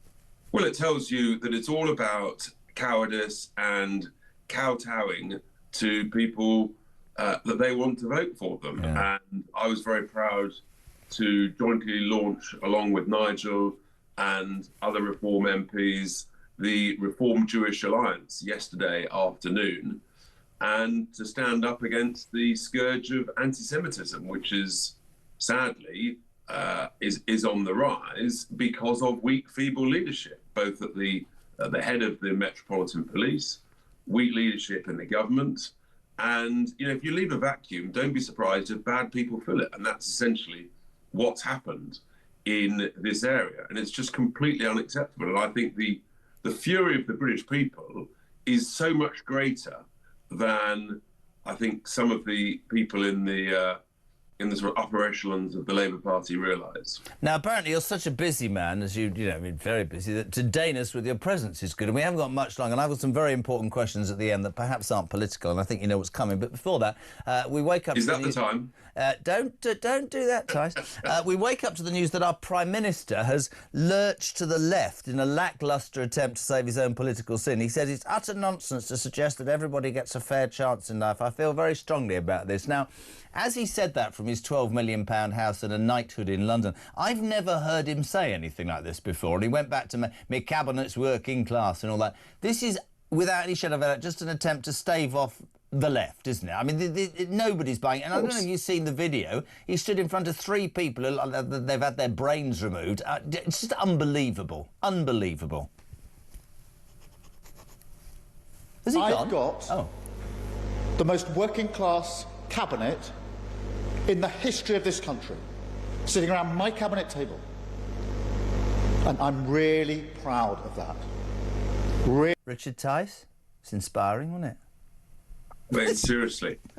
Well, at least, I mean, look, 3 people turned up to listen to him. I think he was facing the wrong way. Who knows how many of the press were in front of him? I mean, it just, he's desperately trying to cling on. Who knows how many days, weeks or months he's got left. But my prediction is that he's not the Prime Minister by the time of the summer holidays. And I think, frankly, the vast majority of the country would be delighted. The issue then is what comes next and how quickly that does or doesn't lead to a general election. Couple of quick questions. I just had a really interesting chat with Kinsey Schofield. The Epstein scandal continues to mire everybody. I read this morning that Tony Blair's been dragged into it after civil servants have been told to search government correspondence as far back as Blair's government, away from politics into the royal family. There's an argument, there's an atmosphere and a rage engulfing, obviously, Andrew, and it's now turned its full force in the direction of the King and the royal family. How much did they know a cover-up? People are suggesting that the King might have to eventually, to save the monarchy, stand aside to sweep it with a clean blush for William. Have you got a view on that, my friend? Well, I hadn't heard that, but the consequences of the Epstein scandal reverberates in so many different directions, and we all obviously know about Andrew. I think let's try and just be hopeful that the King and others in the royal family knew nothing, and I'm confident they are as horrified or more horrified, frankly, than any of the rest of us. It's actually impossible to imagine how hard it must be for the King and for Prince William, Kate, and the other, working members of the royal family. They're doing a great job. They're a huge asset to this country, and it's that they're working hard for this country, essentially with this sort of hanging over them, and it must be very, very distressing. I just think, unfortunately, and we'll move on, but I just think that the clamour will grow, and I think he's in an impossible position. If he says nothing, people will shout cover up, and if he opens up, he's going to open up the monarchy to exposure like it's never had before. Let's leave light-heartedly, because you've only apparently got 2 more minutes. Kerry Bednock yesterday decided to serve burgers at McDonald's, a.k.a. Donald Trump in America, I thought. And she said that she was doing this because she was worried that our government, not my government, but anyway, are trying to stop first jobs. So, Richard Tice, show that you're a man of the people. What was your first job? Actually, it was sorting the post in a post office mailing centre in Christmas, I think in the early 80s. What, the 1880s, was that? Or the... Well, yeah, I'm not quite as old as you, but maybe I am. Dig in but there. Anyway, that was my first job, and it was fantastic. I learned a lot. And the other great thing about if you're sort of doing a job like that, sorting post in the evening, it means you can't go to the pub and spend any money. So as a youngster, it was great. I was... Well, not that you drank, Richard Tice, as a young man. You've had And finally, I know he's going to go, but Ringgate continues. The lovely Isabel Oates on our show every single day. How are we doing? I've heard a little whisper that we're getting nearer to the Rock. Is that true? I think progress is being made, Jeremy, and Ringgate will draw to a wonderful conclusion when we're able to display the result. I've got to tell you, when we were working as the presenter on Monday at the Reform gig in Birmingham, this woman came up to me when you were on stage and went, she, Jeremy, can I have a word? And I went, yes. She went, we've got a jeweller's down Handsworth. Tell our Richard if he'd like some percentage off for the ring, I can do him a deal. It was brilliant. Everywhere you go now, people are saying it to you, aren't they, Tice, man? Absolutely, it's marvellous. Listen, we appreciate it. We know you're busy. Deputy Leader of Reform, Richard Tice, thank you very much indeed. 7:15. We are live across the UK. Karen, good morning. Hi, Jeremy. When I heard about that 12-year-old girl who had been dragged off and raped and then had pictures taken of her, 12 years old, this is a baby. This is a girl that's just left primary school, playing in the park, enjoying her childhood. He's robbed her of that. And he's robbed her family of any sort of justice, because I just don't think if you can put this man away for 20 years, it's not going to take away the fact that he dragged her off and raped her and then took indecent images of her. That girl is going to be traumatised for the rest of her life. I am getting sick and tired of this Labour government virtual signalling to these depraved monsters. And that's what they are. I'm getting sick and tired of watching them boats come in. So many people sharing what Karen says. I just sort of want to... I'm not even going to attempt to balance it. I think it is a disgrace, and I would lay this at any politician's feet, that if this... What Poppy said just keeps going around in my head. They see this as collateral damage, not as young girls whose lives are being blighted forever. We talk about human rights and all that. What about the human rights of these young girls? We talk about, is there a will to stop the infiltration of men illegally to our country? Why is there not a will? Then you come back to thinking about the grooming gangs inquiry. Why are politicians of whatever political party, and Boris, this is on you a lot as well, mate, genuinely with your Boris wave, why do politicians not have the moral compass to go, do you know what? Young girls shouldn't be raped, right? People shouldn't be stabbed to death just by going to school. Whether or not it upsets certain segments of society, we need to do something about it. Maureen in Stamford says, would these poor young girls that have been raped not have a case to take the government to court for exposing them to these vile invaders? Howard says, any decent leader would have the balls to ignore the international laws, knock some doors down, grab hold of these people, put them in handcuffs and remove them from this country as soon as possible. Simon in Nottingham, is our great leader going to explain to the girl's parents who were abused that he's sorry and he'll be doing something about it? Successive politicians haven't. You know, he stands up yesterday, Starmer, and talks about, I'm lurching to the left, I'm working class. Mate, listen, I'm not in comms or anything. Why don't you look a bit inward, look at how disastrous this country is, look at how young girls are being raped and have the balls, man, to do something about it. This is Talk Breakfast.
We genuinely are on resignation watch. There is absolutely no doubt about it. Labour MPs, they say, listen, Keir, your position is untenable. This is all about appointing that rat, Peter Mandelson, who faces a criminal investigation. Can Keir Starmer survive the Mandelson scandal? We have breaking news for you. We've just been talking about, of course, Morgan McSweeney, the Chief of Staff. We've now had another resignation from Number 10. And Keir Starmer's Director of Communications, Tim Allen, has now also resigned. The plot is thickening. The noose is tightening. The UK on DAB+, on YouTube, on your mobile, and on your side. This is Talk. Welcome back to the Jeremy Kyle Breakfast Show. My experience of television tells me that if I had a camera crew through the glass watching what goes on with the crew on this show, it would be extraordinary. Amongst all the misery, the rapist story, the government, just life in general, just a bit of fun. We have to do, you know, light and shade. As I say, Kemi Badenoch going to the McDonald's somewhere near Parliament yesterday and serving chips a bit like Trump, showing that she's a normal person, and also making the point, apparently, in her nice fitting outfit, that the Labour Party don't care about first jobs. So we just thought, bit of fun. What was your first job? We've had a few already, a few dodgy ones. But Joe from Norwich, morning, Jez. And my first job at 16 was working nights at PTP, which is a photo processing plant, and we used to process all the porn photos from abroad. My weekly pay was £25. Great show. Keep exposing this despicable government. I mean, she doesn't say anything more about the porn, but I thought of something. Roger from Wales, is it? I don't know why I've done that. A lot of people of my age, my first job was on a milk round. I earned 50p, to which I gave to my mother as times were hard. She was so proud of me. I did lose her when I was 16, but it gives me a lovely memory of her face to this day. That's a beautiful story. Unlike this from Trevor. Morning, Jez. First job, mine was a fishmonger. It was my dad who pushed me into this because he always used to say, I've done that wrong. Oh, God! We're going to do it. This is interesting from Trev. Morning, Jez. First job, mine was as a fishmonger. My dad pushed me into this. He always used to say, you shellfish boy. You see, honestly, I couldn't be a stand-up. I'd have to sit down. Tony's in Ash. Morning, JK. My first real job was a labourer on a building site, OK, in 1981, before I helped a coal man deliver coal. Oh, my God. What do you mean the bottom text? Morning, Jez. Oh, right. Jez, on this occasion, I'm going to have to remain anonymous. My first job in 1988, age 15, in prime-time video in Didsbury in Manchester. £1 an hour. Worst shift of my life. My primary school teacher came to the counter with, shall we say, a top-shelf title. Don't know who was more mortified, him or me. Can you imagine, like, just working in some video store, right, just minding your own business, right, and your teacher comes in and gets a porn video out. Wow. What a great moment to throw from that to my next guest, former Deputy Speaker of the House of Commons, Nigel Evans. A very good morning. And a very good morning to you, Jeremy. I mean, it's incredible, isn't it? Today's Prime Minister's question time, and I genuinely feel sorry for Kemi Badenoch because she's got so much stuff to go on. It's going to be difficult to work out, you know, where to start. It is. I've never seen anything like it. No wonder she went to McDonald's yesterday. Well, now, let's start with that, Evans, because you're not getting away with this. You might have tried to just change the subject and be all serious. What was the legend that is Nigel Evans' first job? Oh, no, easily a paper round, because my dad owned the paper shop. And then I worked on the milk, like one of your other callers just now. The milkman's name was Stan, so Stan the Milk. I did some work with him. But the big job was working at Barron's behind the bar. He used to be called the Townsman. Absolutely famous place. And so that was my first major job. Good man. There's so much to talk about. The reason we've done that bit about jobs is because it's the whole goddamn thing is encompassing everybody in the news. Let's start with Starmer. Monday, Tuesday, people thought he was going.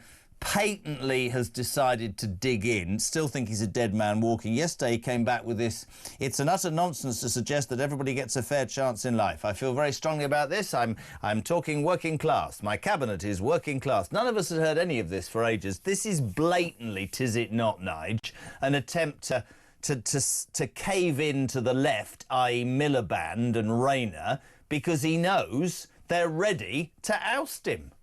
Yeah, I mean, he's had more resets than my iPhone. It's a stay of execution. Yeah. That's all it is. We all know that. And they're just waiting for their time. And just as we've had days of the Peter Mandelson fiasco and then Morgan McSweeney going on Sunday, now the attention will be switching to his appointment of a chap called Matt Doyle, who had been campaigning for somebody who was charged with child porn offences. I mean, and we've got the chair of the Labour Party saying that she was lied to during the vetting process. I mean, it's the same excuse that they're now, you know, they used with Peter Mandelson as well. And everybody is responsible apart from the man at the top. Where does the buck stop? Normally it stops with the person in number 10 or the president of the US, wherever, that's where the buck stops. Not in this case. I was laughing at the other major news story about this Norwegian bronze winner who poured his heart out that he cheated on his girlfriend. He actually thought, I'll sit there. I know, it's. But if you're just tuning in, he's talking about a bloke who from nowhere won the bronze medal in the downhill skiing in the Winter Olympics. The most marvellous moment of his life, because nobody expected him to win. And he went on camera and went, they said, how do you feel? He went, well, 6 months ago I met the love of my life. But 3 months later I slept with one of her friends. What? Sorry, why did he do that? Well, this is what I'm thinking, is that maybe this is what Keir needs to do. He needs to now sit in front of a camera and pour his heart out about how he's cheated on this, cheated on that. He's cheated on the nation. Let's be fair with the last general election manifesto. But at least he'd have that opportunity to say, I got it wrong there. I got it wrong on Mandelson. I got it wrong on Lord Doyle. I got it wrong on Morgan McSweeney. And now we've got the news, which is incredible again, that the head of the civil service, a guy called Sir Chris Wormald, has been sacked, or hasn't he been sacked? This is a 3-day sacking. Jeremy, we already know the person who's now going to take over from him, and yet he hasn't been officially sacked. I mean, what's going on? And this is the chap, by the way, who is in negotiation with the police about all the information that is going to be supplied from Her Majesty's government to them about the Mandelson files. I mean, it's an absolute shambles. It really is. It's appalling. We sit here most days and we try and move the subject on, and we'll talk about the horrific Afghan rapists in a sec. But this story, whether it's Epstein, whether it's certain individuals, and today you raised the very good point about Matthew Doyle, who's, you know, has to be kicked out over Mandelson links and also the links to a paedophile counsellor that he was supporting. It comes back again and again to the man you can see on screen, Keir Starmer, who has the ability to judge nothing, in my humble opinion. He gets it wrong after wrong. You can blame MI6 and MI5 and the police, and you can sack all these people, but the man can't make a decision that ever is correct, whether it's Doyle or Mandelson or Morgan McSweeney. And the question is, if Doyle goes, if Mandelson goes, if McSweeney goes, if Wormald goes, why isn't the bloody man who made those decisions, right, the man who appointed all these people, kicked out? Because he's hanging on, and we know why he's hanging on. He's only hanging on because it's like nobody wants it now, because they've got a by-election coming up, and then they've got the May council elections, and in May everybody thinks they're going to be utterly eviscerated. Who wants to take over at this point? Yeah, I know, and it's Prime Minister's questions today. I mean, if you remember back to last Wednesday, Jeremy, when Kemi Badenoch basically kebabbed him well, I think the reason to answer your question directly, by the way, is because he's won every fight that he's ever been in. We know that. He told us that. But yeah, last Wednesday, number one, he said that all the Mandy files were going to have to go through the Cabinet Office. And then 3 hours later, he had to give in to Kemi Badenoch, and it's now going to go to the Intelligence Committee. And then she asked him, do you have faith in Morgan McSweeney? To which he said, absolutely central to my government. And 4 days later, he's on the phone to him saying, thanks, Morgan, bye. I mean, you just couldn't make it up. Do you know what most of my viewers and listeners are waiting for Keir Starmer to come out and say, I have full confidence in myself, because that will mean he'll sack himself within about 24 bloody hours. Honestly, untenable. Saw it all yesterday with Streeting, and yeah, listen, it's just, people keep saying, why do you keep saying resignation watch? I'm surprised, and I'll be honest, that I thought he'd go before today. He is going. Julia will cover it seriously from 12 o'clock today. Where does he go? I mean, last week he went, yeah, I did know. I mean, completely giving him the worst week, and quite rightly so. And it only gets worse. One of the things that I would ask if I was Kemi Badenoch, and I would make this probably, weirdly, my number one question. There's a story today, Nigel, that shamelessly is not on the front of every newspaper, and well done to The Sun for highlighting it. An Afghan migrant has been found guilty of raping a 12-year-old schoolgirl just months after arriving in Britain. Ahmed Mullakil laughed as he raped, sexually assaulted and then took indecent pictures of the schoolgirl. It was in Nuneaton in Warwickshire. And get this, Nige, he only got to be identified by the police after he used his Home Office issued debit card, that's my money, your money, to buy the girl a drink after he'd raped her. I am sick to death of hearing politicians tell me, oh, it's this, it's that. Nobody in politics, it strikes me, in government, has got the balls to say my priorities are these poor English white girls who are being raped by people who shouldn't be in this country, who have a different view of the female race. It is, honestly, Nigel, I think it is beyond disgusting. I really do. Well, I'm with you on this, and in fact, he shouldn't be in the country. He should never have been in the country.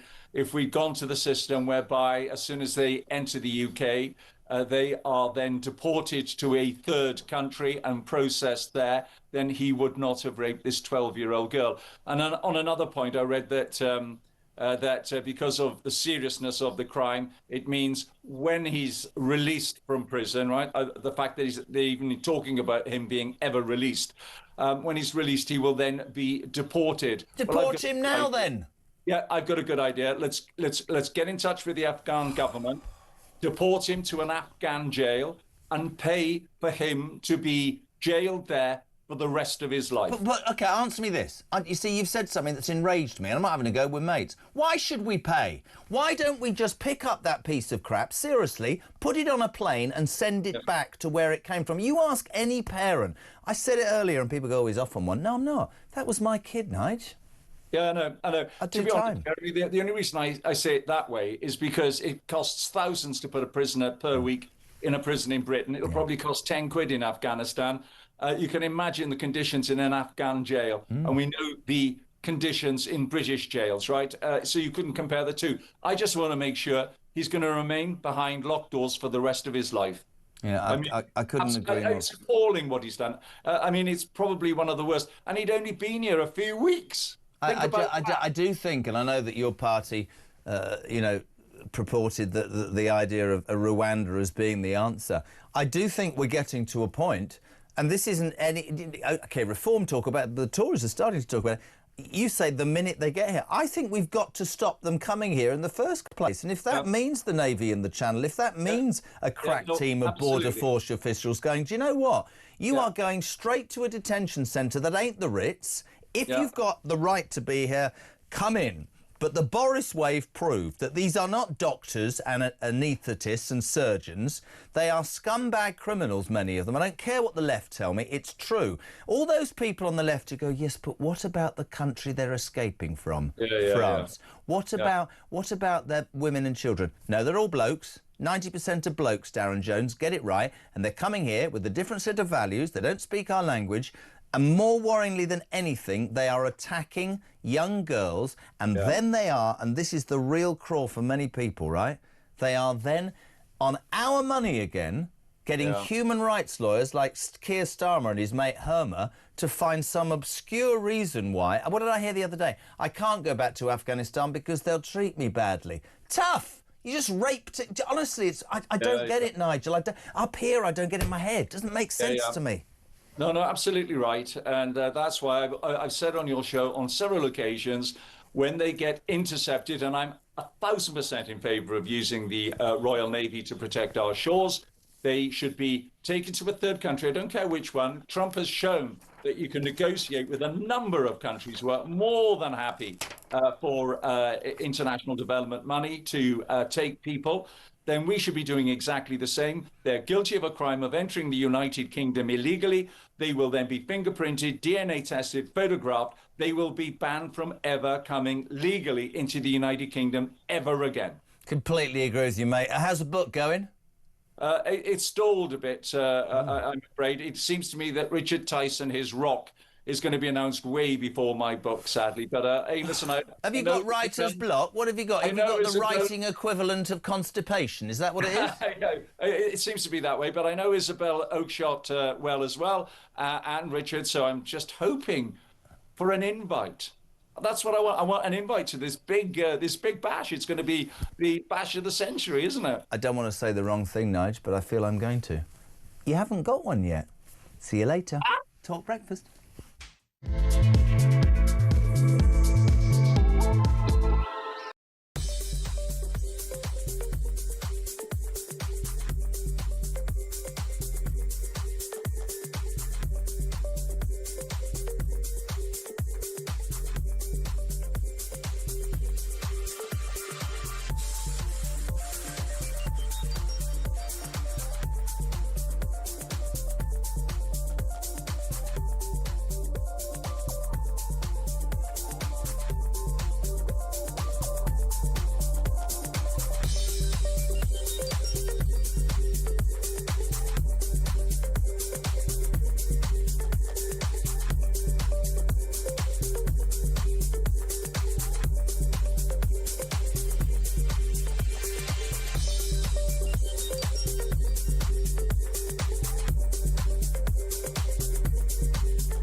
Across the UK, on DAB+, on YouTube, on your mobile, and on your side.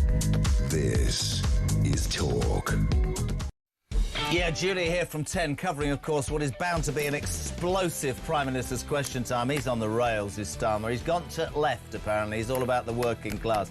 Anybody I know from a working class background thinks he's the most deranged human being who doesn't care about working class people. 23 minutes to 8. Blexley in just a tick. This Afghan story won't go away. Michael, good morning. It's Michael from North Staffordshire. Jez, I was talking to an asylum seeker who had been granted asylum. He said when in Afghan, with an Afghan passport, there are numerous countries around the world that they cannot fly to because they have an Afghan passport. Yeah, they come here and get granted citizenship, get given a British passport, and now they can fly anywhere in the rest of the world. So all that risk can now go to any country because they've got a British passport. How long is it going to be before the rest of the world wake up to the UK's stupidity in giving these risky people passports and start saying, well, do you know what? You've got a British passport. You're not welcome in this country. Just a thought, Jez. Great show. Keep it going. Completely agree. I completely agree with Michael. And you know, people will say, oh, you're ranting. Oh, it's disgusting. Listen to Rob in Newcastle, my mate. To every left-wing person, or at least says fool out there, put yourself in the position of a 12-year-old girl and her family. And just imagine dealing with her being raped by one of these animals. Their lives had changed forever. If we weren't being lied to about the real amount of crimes being committed by foreign nationals, our heads would explode. It's going to become normal. And imagine saying to your kids and the next generation, it's OK. We're just going to allow people to come in and groom you and attack you and kill you. And that's going to become normal. And for those who think that that's an outrageous suggestion, it's not. It's real. And it's like the people that jump up and down when there's marches. You know, these people coming from war-torn countries. I've seen plenty of reporters from different sides of the political spectrum stick a microphone to their mouth and go, would you like one in your house? Oh, no, I'm sorry, I rent my house. Oh, no, I don't have the rules. Yeah, precisely. Get out of your glass tower and have a look, because I think people are suffering and I think people are genuinely angry. My next guest is perfect. We've got migrants raping 12-year-old girls and the other big news story. I mean, it's absolutely frightening, this story. Front page of the Mail this morning. Look at that. Teen held, 13-year-old, for terror stabbing of boys 12 and 13 in class, for Christ's sake. In the middle of a world tour, but giving us some time. Thank you so much and good morning to Peter Blexley. Good morning to you. Oh, he's at home. Oh, look at that. Peter, yeah, I hate it's always the fact that we've terrible things to talk about. Let's start with this Afghan migrant. I have to keep repeating this. Only identified by the police, Pete. after he used his Home Office issued debit card to buy the girl a drink after he'd raped her. And he's going to go to jail and stay in this country and we're going to pay for it. What the hell is wrong, pal? Well, the sickening irony of yesterday and him being convicted was that it came on the same day that the lamentable Prime Minister, Keir Starmer, professed to love this country. Actually, if he loved this country, he would have invoked special measures by calling a state of emergency and stopping these rapists, these murderers, these people who otherwise contribute nothing to British society other than taking benefits and the such like. He would have stopped this. He would have come up with a solution. He's been in power long enough to do so now, but because of his human rights lawyer background, because he's captured by the far left ideology of the lunatic Labour Party, nothing has happened. Our daughters, our wives, our sisters, our cousins are all now in increasing danger because of the vermin that is washing up on our shores. You know, people will tune and they go, what? But it's true. I don't understand, Pete, genuinely. We're both parents, right? I don't understand how anybody can sit there and be worried about the optics of whether I look like I've moved to the left or levelling up or whatever else green net zero rubbish when young English girls are being put in jeopardy and danger by men who are coming to this country for illegal reasons, who do not speak our language, who do not share our values. That is not racist, it is a fact. Look at that piece of scum right now on the television. And we give him a Home Office issued debit card. If it wasn't massively embarrassing, it would be, it's laughable, Pete. And we look at all of these things and we think, this is becoming the norm. Robin Newcastle's right. This is becoming the norm. I hate the fact that people aren't shocked. They should be absolutely repulsed by this. Think of Rhiannon White. Think of the poor child raped in Leamington Spa, not so many miles from Nuneaton, not so long ago. Yet another illegal Afghan convicted of rape. Think of the damage that are being done to the daughters of this nation. Starmer and Hermer and the left-wing lunatics are prioritising this diversity over the daughters of this nation. It is utterly disgusting that this filth is being allowed to wash up on our shores and then go on to commit the most heinous of crimes, including rape and murder. Something should be done. They clearly have no conscience. They have no courage. They have no willingness to. Well, you know, I think it's worse than that. I think it's worse than that, and I think you can ally this to what happened or what hasn't happened with the grooming gangs inquiry.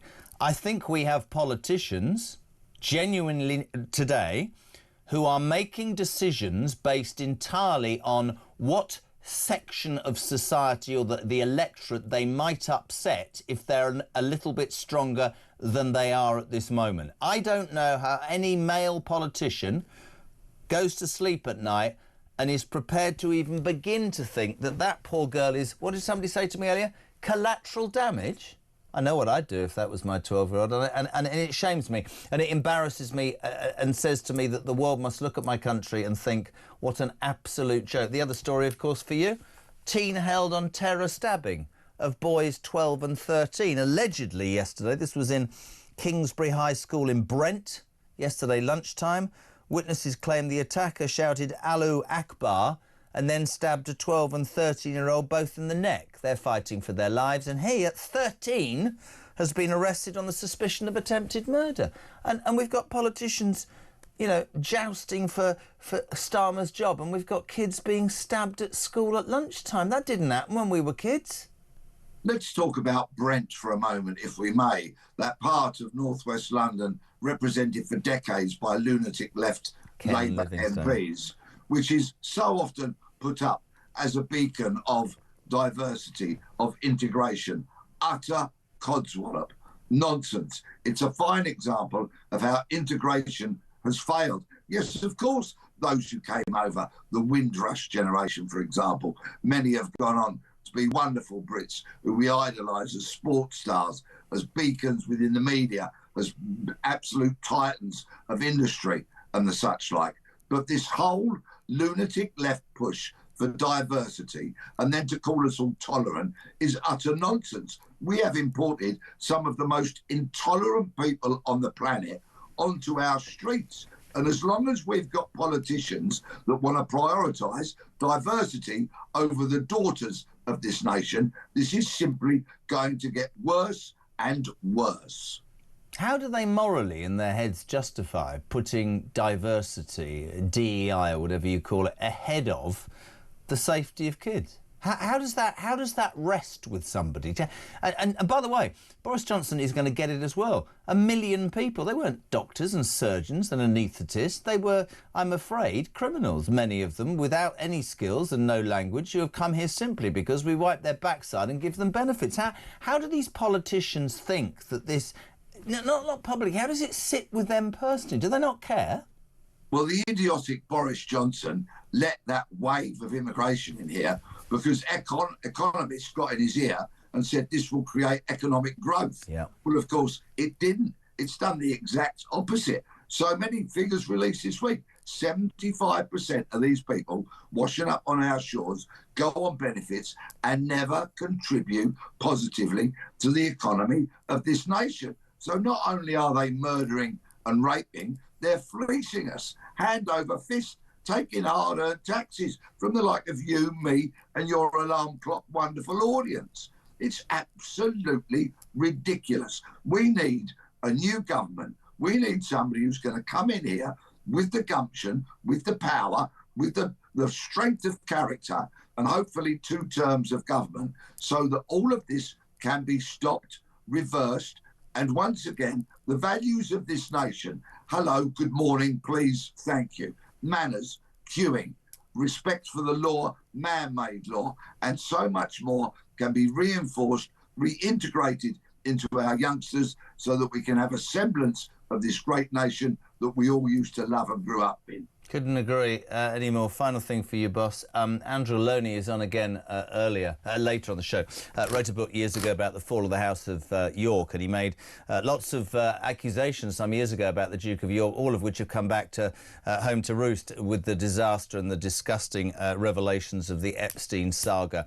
One of the things that's obvious, and I'm a royalist, I know you are as well, is that the pressure on the royal family is going to grow and grow, and whatever way that goes, goes. But he claimed yesterday that many institutions have covered up Andrew's behaviour, not only the royal family, he included the Met Police. What's your response to that, Pete?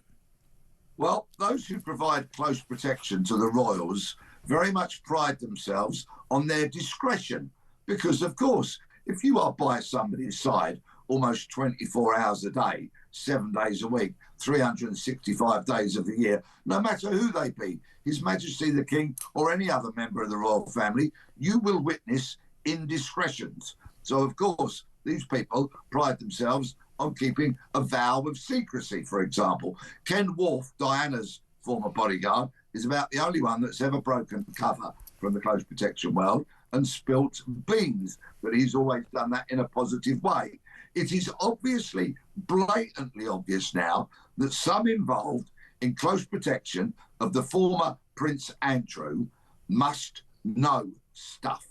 And it is about time that they break whatever vow of loyalty it is, step forward and tell the truth. The King has declared Buckingham Palace will do all it can to support police investigations. Well, those close protection officers who once protected the most abominable member of the royal family I think there has ever been, now is the time for them to step forward, speak up, tell the truth. Are they culpable if they don't? Most definitely. Misconduct in public office is an offence where doing nothing can be a criminal offence. So if they do nothing, if they keep a vow of silence, and if they know stuff, and there is sufficient evidence, then they could well find themselves having their collars felt. Ah, we've missed you. How's the tour going, boy? Wonderful, thank you. Swansea tonight, Exeter Thursday, Haffron in Powys on Friday. Many, many more dates. There's some balcony tickets left for Leamington Spa on Sunday. They're great seats. Go to peterblexley.com and come and watch my fabulous show. Let me tell you, I walked down to the kitchen to discover my mother-in-law had arrived again, and she's wandering around. She's only about 4'1", and she said to me, "You know that man that used to be a policeman?" And I went, "Yeah, Blexley." She said, "We love him. Is he coming? Is he coming to Woking?" I said, "I've no idea. Go online. I haven't got a computer." She said, "Anyway, if he is, can you get me 2 free tickets?" Well, I was in Woking on Sunday, an absolutely wonderful audience. We had a great time. The laughter, of course, the very seriousness of much of the subject material combined for a show that they clearly enjoyed, judging by their reactions. Did you go to Pizza Express in Woking afterwards? No, I certainly didn't, and I didn't sweat. Good boy, lovely to see you, the legend that is Peter Blexley, 10 to 8. We're live across the UK. So much you're waking up to. Keir Starmer's lurched to the left. Let's go to college. Are we going to the? We're going outside. This is the bravery of the Tory party. Richard Holden, Shadow Transport Secretary. Very good morning without the coat. How are you, Richard? Good morning. Yeah, not too bad. It's actually, it's not too chilly out here this morning. Good man. Listen, transport is one thing. The news, the cycle of news is not going anywhere, as I'm sure you're aware. Let's start with Keir Starmer.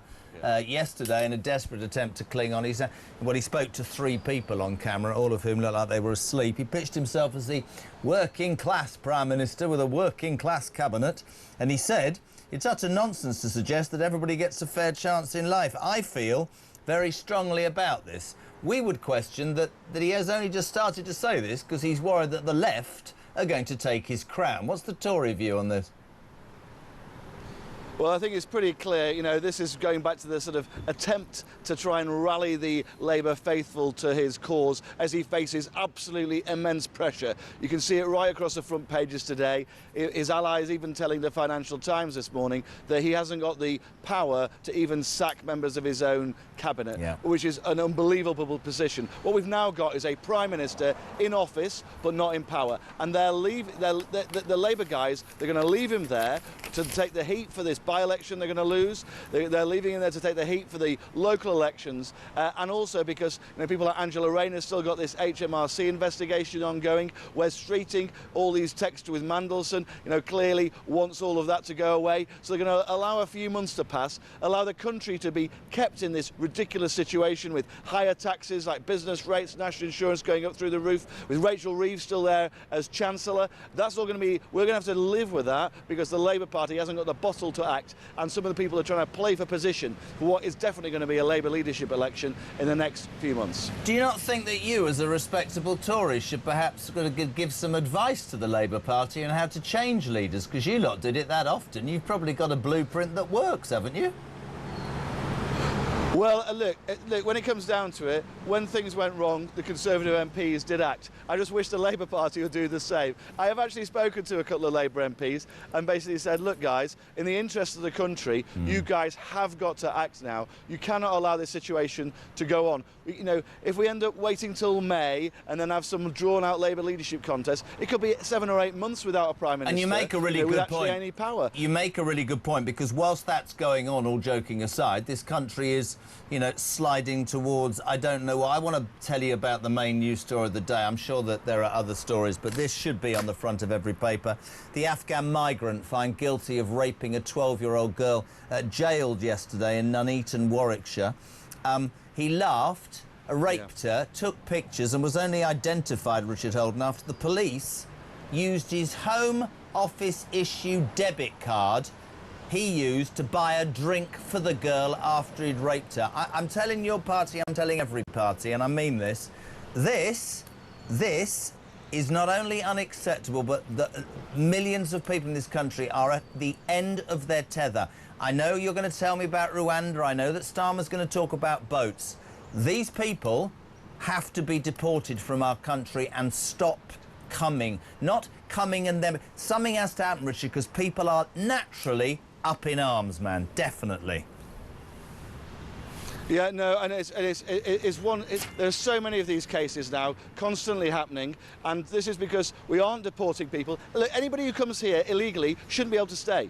That's why Kemi's been really clear. We've got to get out the ECHR. If these people are coming here and they're not prepared to stick by the rules, then they've just got to go as well. So even if they come here legally and they do something wrong, they've got to go. But why can't we as a country, Richard, why can't we as a country, with all of our history and apparent talent, why can't we come up with a system that means they don't even get here in the first place before they take advantage of benefits or disappear into the system? Have we not got the ability, internationally, politically, in whichever way, to somehow stop people coming who are attacking our kids and spending our money, mate, if we're being honest?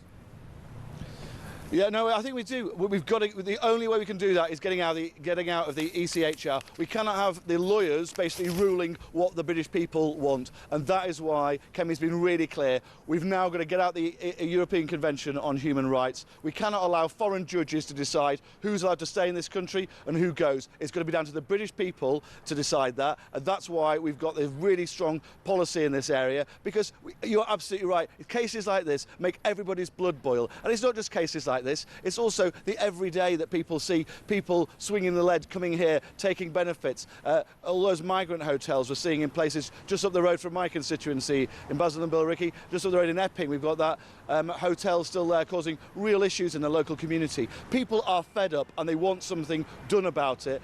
Genuinely, Kemi is a lady with a real fire in her belly. She took the fight to the government over grooming gangs. That's why that inquiry is happening now. And I think she's also got the fire to take the fight to the Labour Party and to the country to get us out of the ECHR as well. Very quickly, a couple of questions. PMQs will be fun today, I imagine. I'm looking forward to her skewing him again. I'm surprised he's even there. Your leader yesterday went to McDonald's and served some fries and burgers and talked about first jobs. And everybody this morning has to tell us what their first job was, Richard Holden. What was yours?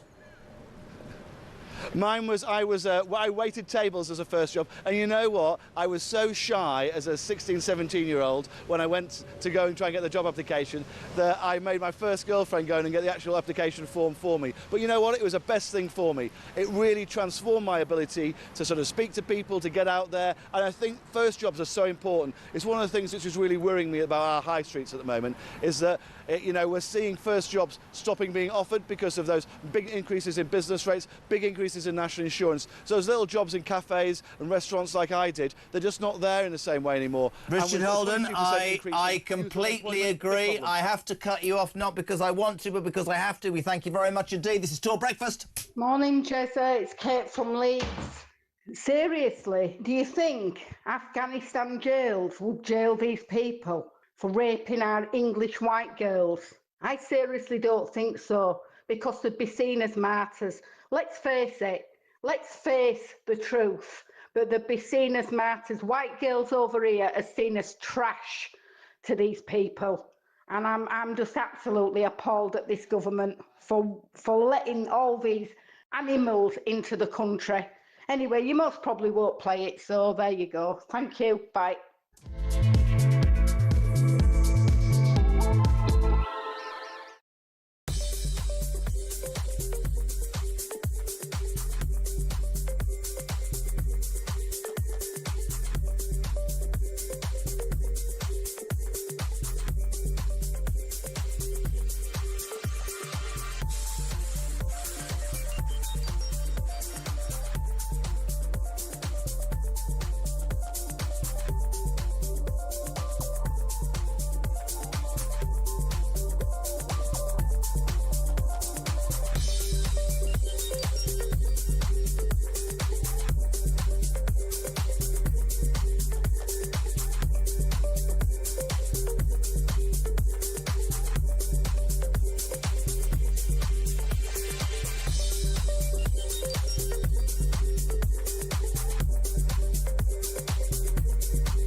We're left with a bunch of no-hoper, absolutely brain-addled incompetence, totally out of touch with the British public, but also totally, utterly lacking common sense when and a sense of reality when it comes to where the economy is. You can't just keep getting another payday loan to pay for the last payday loan's interest payments. We are going to have to accept that at some point. And you think we're in hair shirt territory now? You ain't seen nothing yet.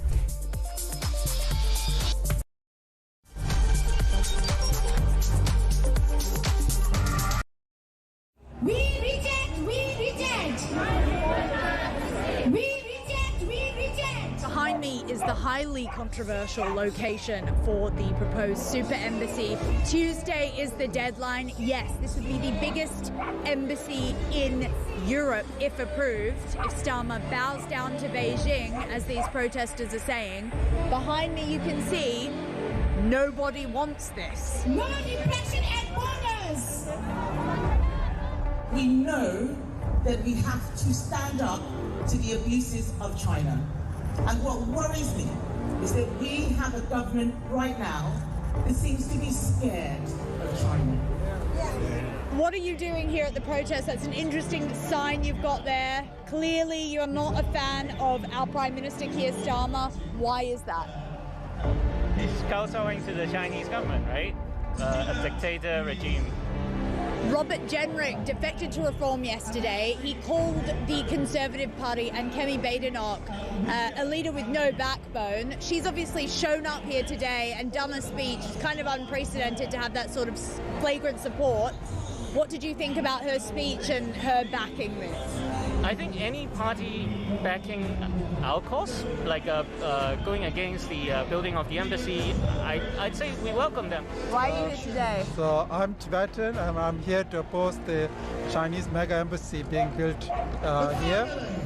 Unfortunately, we think the UK government might allow this to happen, and I think it sends the wrong message to people who have been oppressed by the Chinese government, who are still being continuously oppressed in free countries. There are lots of Chinese decisions which are being followed by Chinese police states. Now, we know that there are plainclothes Chinese policemen potentially in the crowd, so a lot of them want to stay anonymous, which is very understandable. Why are you here today? Because it's very simple. It's no mega embassy, and it is absolutely unacceptable because this is a very peak area, and I don't think any one of the country they will have choose one of the peak area, prime area, and make it to their one of the I think it's the biggest embassy in Europe. So this is absolutely unacceptable. This government is engaging with China confidently. Across the UK, on DAB+, on YouTube, on your mobile, and on your side. This is Talk.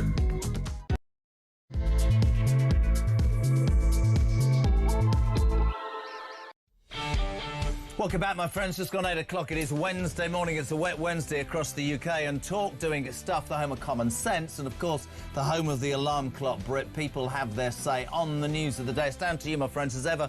Voice notes and calls to 0344 499 1000. And your text messages 87222. You're waking up to yet more from Dodgy Starmer, the man who is hanging on by his fingertips in Downing Street. His entire party, I think, just waiting, really, for the next, disaster. I suspect they'll wait till May. I've said it again and again. The polling will say that he's going to be eviscerated in May, and frankly, why would you want the job before that? But they're all plotting. And my question is this, well, what was it yesterday? He was going, I want to talk about working people. I want to talk about opportunity. Well, you've never talked about that before, have you? You haven't at all. You're doing it because you're trying to stave off what's going on the left, which is Rayner trying to pay off her tax before she launches a website that doesn't exist. Streeting, sort of trying to work out whether he's messed up completely. And Ed Miliband, the most frightening thought of all, we haven't really heard from. All of that, and this country's on its backside. And I'll give you a reason, something that's really, really upset people this morning, and I am as much a part of that as anybody. The Afghan migrant story. If you are just waking up or you're just tuning in, this is genuinely a snapshot of the United Kingdom in 2026. Yesterday, an Afghan migrant by the name of Ahmed Mullakil was found guilty of raping a 12-year-old schoolgirl just months after arriving in Britain illegally. He laughed as he raped her, laughed as he sexually assaulted her, and took photos. But perhaps, well, that's galling enough for me to go and find him and deport him. No. They only discovered him, the police peeps, right? This is the worst thing.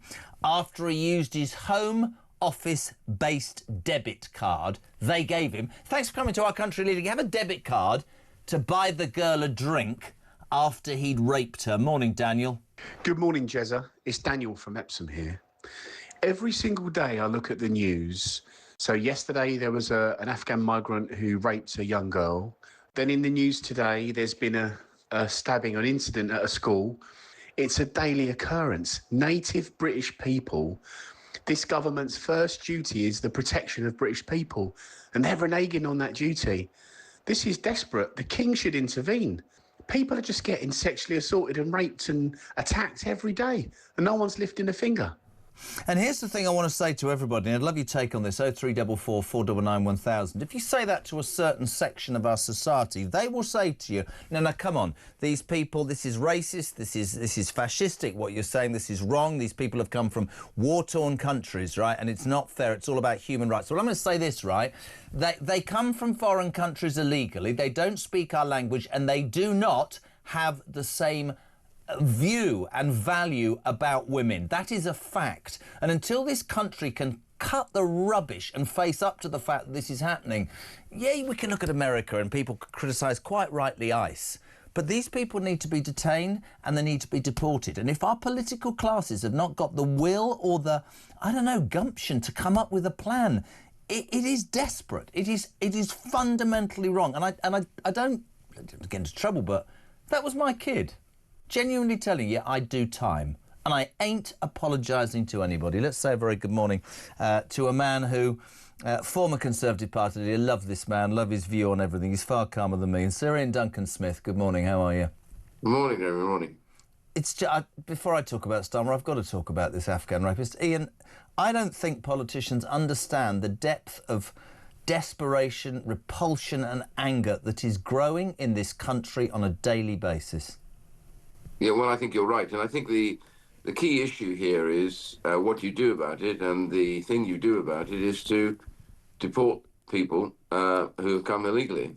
And the only way to get that done now, as we've seen endlessly trying to get this done, but being stymied by the courts, is that we have to come out of the Convention of Human Rights, the European Convention, make our own laws on this, but allow a government elected to do that, to deport people and resuscitate plans like the Rwanda plan to get them out. And that's what the US is doing. In fact, the US began to send people to Rwanda after we had failed to carry through. So the reality is that's what we've got to do. We should get on with it now. It should be an emergency piece of legislation.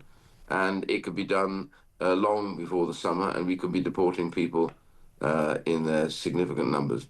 In terms of your experience, former Conservative Party member, MP for many, many years, try and explain to me and my listeners in layman's terms, why had... The Tories now say leave the ECHR. Nigel Farage is saying leave the ECHR. People will throw at me questions like, oh, it's too difficult legally. Why the hell 15, 20 years ago? Why did Boris allow $1 million? Why the hell does there seem to not be, Ian, in basic terms, the political will for grown politicians to look at the fact that 12-year-old girls are being sexually assaulted and not have that at the forefront of their minds? Forget political posturing and human rights. This is, as Daniel said, and I'm careful with my language, but the indigenous population are saying to us in their droves, we're scared for our kids. Well, the honest truth is because British politicians didn't want to take the big decision. The big decision is to say, look, this is blocking us from doing what is right by the British people. The greatest and most important thing that a government has to do is defence of the realm. And this is part of that process. And so we need to be able to say to them categorically that this is so serious that we have to now take that strong action. We should have taken it before to get this through, but the reality is a politician has to recognise that the public are absolutely sick and tired of this. We're all sick and tired of it. We cannot be held to ransom by groups of people who come here illegally and their lawyers. And it's these really ridiculous laws defending the idea that the UK can make its own decision on this. America makes its own decisions on this. We should be able to make our own decisions. And by the way, we're not alone. If you go to Italy, if you go to France now, if you go to any of these other countries in Europe, all facing terrible levels of illegal migration, they're all asking for the same thing now. So we should get on with it and do it. This thing was not fit for purpose. It came through at the end of the Second World War for a different type of problem, and it now needs to be completely changed. And we need to get out to have our own law. Couldn't agree more. Let's bring it back to politics. The Afghan migrant story is not going to go away, and you, more than anybody, would understand how people are feeling. We haven't spoken for a week. What an extraordinary few days it's been. On Monday, I would have placed a bet that he was gone by the end of the day, Keir Starmer. The vultures were circling. Then there was a sort of abortive coup led by Samwar in Scotland that didn't materialise. Then we woke up to the unedifying sight of Wes Streeting almost crying yesterday on Sky as his messages with kiss, kiss, kiss to Mandelson were released. Yesterday, Starmer then pitched up in front of 3 people, that's all that we're watching, it seems, in a shirt, where he said, "It's utter nonsense to suggest that everybody gets a fair chance in life. I feel very strongly about this. I've got the most working-class cabinet in the history of the world, and that's what I'm now concerned about." Now, interestingly, the cynics will say, well, we haven't heard anything about that, and surely this is nothing more than you launching a class war and lurching to the left because you're terrified about who's going to stab you between the shoulder blades, isn't it? Yeah, I think the truth for Starmer is he's being held now to ransom by the left. The reality is he's losing voters hugely, as I understand it, to parties like the Greens and others on the left of him. That's what's panicking many of his members of Parliament. And I'm afraid what we're going to see now is a drift, significant drift, to the left in some hope of hanging on. The fact is that the Labour Party genuinely has, you talk to any Labour MP, they will tell you that Starmer's time is due. He's got very little time left. What they're doing is they're staying off that decision till after the by-election and even maybe the May elections, but they expect those to be really, really bad. And the result of all of that is that they will then be able to say, well, that's it. We can blame you, rather than having to go through that after they've elected somebody new. And the cabinet themselves, I mean, it's very funny, I find, when the cabinet, who have been constantly campaigning against him, I mean, on this show, elsewhere, half-truths, lots of briefings to media behind it, every one of them getting themselves thrust forward to do what they have to do eventually, but then chickening out at the last moment and then signing this ridiculous statement which they put up on Twitter or something, or X, saying how much they support the Prime Minister. And when he refers to the most working class cabinet there's ever been, first of all, that's not true. And secondly, he cannot define what a working class is. He's been asked that time and time again. I've listened to this show, I've listened to Nick Ferrari, pounding him whenever he comes on. What is working class? Who is working class? Are you working class? How do you define working class? All he comes up with working people. Well, we already know that the vast majority of people in Britain who are decent and straight want to work and do their level best to work. But that doesn't make you, according to his term, working class. And he can't tell you what it's all about. And then he claims his father was a toolmaker. Great, but a toolmaker was a very, very well-trained and quite rightly often get big salaries because, of course, they are the ones that reset the industry every now and then when they need to. So they're very skilled individuals, but he wants to leap on this term working class and he can't define what it is. And that's Ian, I don't want to jump in. He couldn't even define what a bloody woman was. I stood in a studio when Piers Morgan interviewed him a year or so ago, and he asked him 9 times what a woman was, and Starmer couldn't answer it. That's a fact. Yeah, so that is the reality. I remember that exactly, quite right. And, since then, the courts have had to define that. And we've still got campaigns going against this, but there were those nurses quite recently who won their case. Yeah. And they've been treated abominably by the health service. So all of the institutions of government are out of control at times, and we need to put this right. And it needs a strong leader to do that, and we haven't got one. I'm sorry for him if that's the case, but that is the case. And the Labour government, the Labour Party, has got to figure out what they want to do. And if all they're going to do is hang on to somebody for fear of something worse, that lovely poem, then we're in real trouble. We're already in trouble. It's going to get a lot worse. And I think that's the really important point, because, you've got a country that is really, really struggling OK, really, really struggling. And there's a lot of unfairness felt amongst the British people. And we're just watching politicians, you know, circling the wagons and trying to make sure that they think about their own ends. And that causes even more anger. Can I ask you also, obviously the big news story that will go nowhere is this ever increasing horror that is the Epstein case. Politically, of course, Mandelson, it brought down him.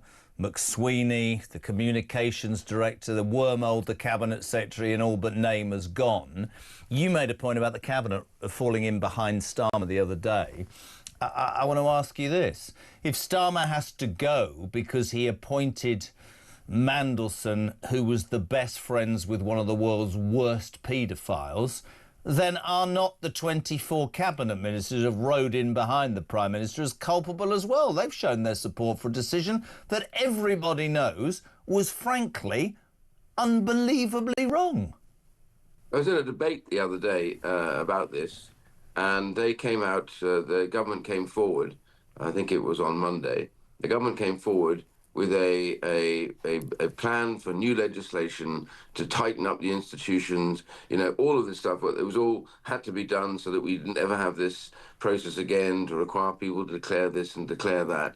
And I got up and I said, you're in the middle of a crisis. You've got you've got a government that is full of indecision. Starmer himself has made major mistakes and decided to appoint somebody despite the fact that it was known how terrible they really were behind the scenes. And you come forward with this load of rubbish that's not what the issue is all about. And I said, this is just smoke. You're puffing smoke at all the people in Parliament. You're puffing smoke at the British people, trying to hide the fact that the decision that Starmer made is his decision, and he must stand by it. Meanwhile, others are falling on their swords. The guys that advise him, there are two that have gone already. So the question then we rose is, well, what about the third one that advised him to appoint Mandelson? And that is Jonathan Powell. And Jonathan Powell is still sitting in government, despite the fact that he, as much as McSweeney, if that's the reason for going, McSweeney had to go rather than Starmer, well, then Jonathan Powell's got to go. And then at the end of that, who took the decision? And that's the key bit. You took the decision. You took the decision, Keir Starmer, against any common sense. Yeah. I mean, I was arguing this long before because you didn't even need to know about the Epstein stuff to know this man should never be in government again. He'd been sacked twice for impropriety in public office.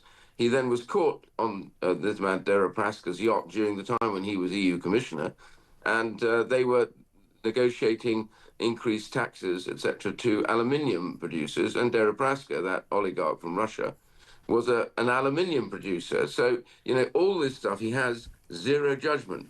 So he should never have been appointed. But you appointed him. If the others have to go, then Jonathan Powell should go. And then, by the way, you should go because you made the decision.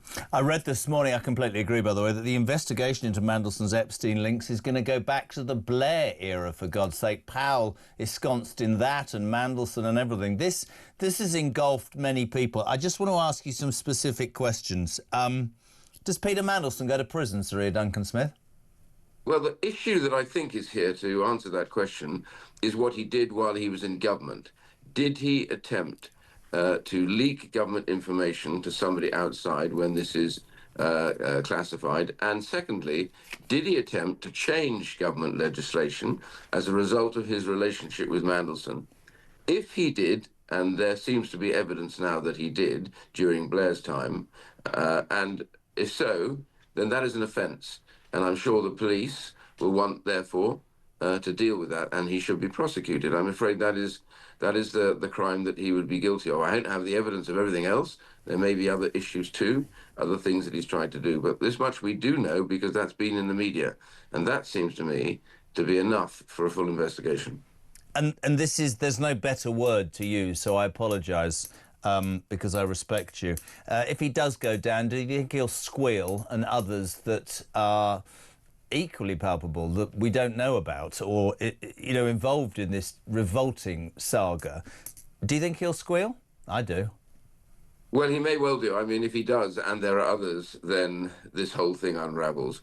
It's bad enough at the moment, but if he may want to try and get some kind of plea arrangement if that's the case. I don't know. That's something I speculate about. But the reality is, if it's true what has been printed in the papers, and if it is a reality that Peter Mandelson tried to change government policy and or to engage the Prime Minister, whether knowingly or unknowingly, about this individual, then that is, in my book, an offence.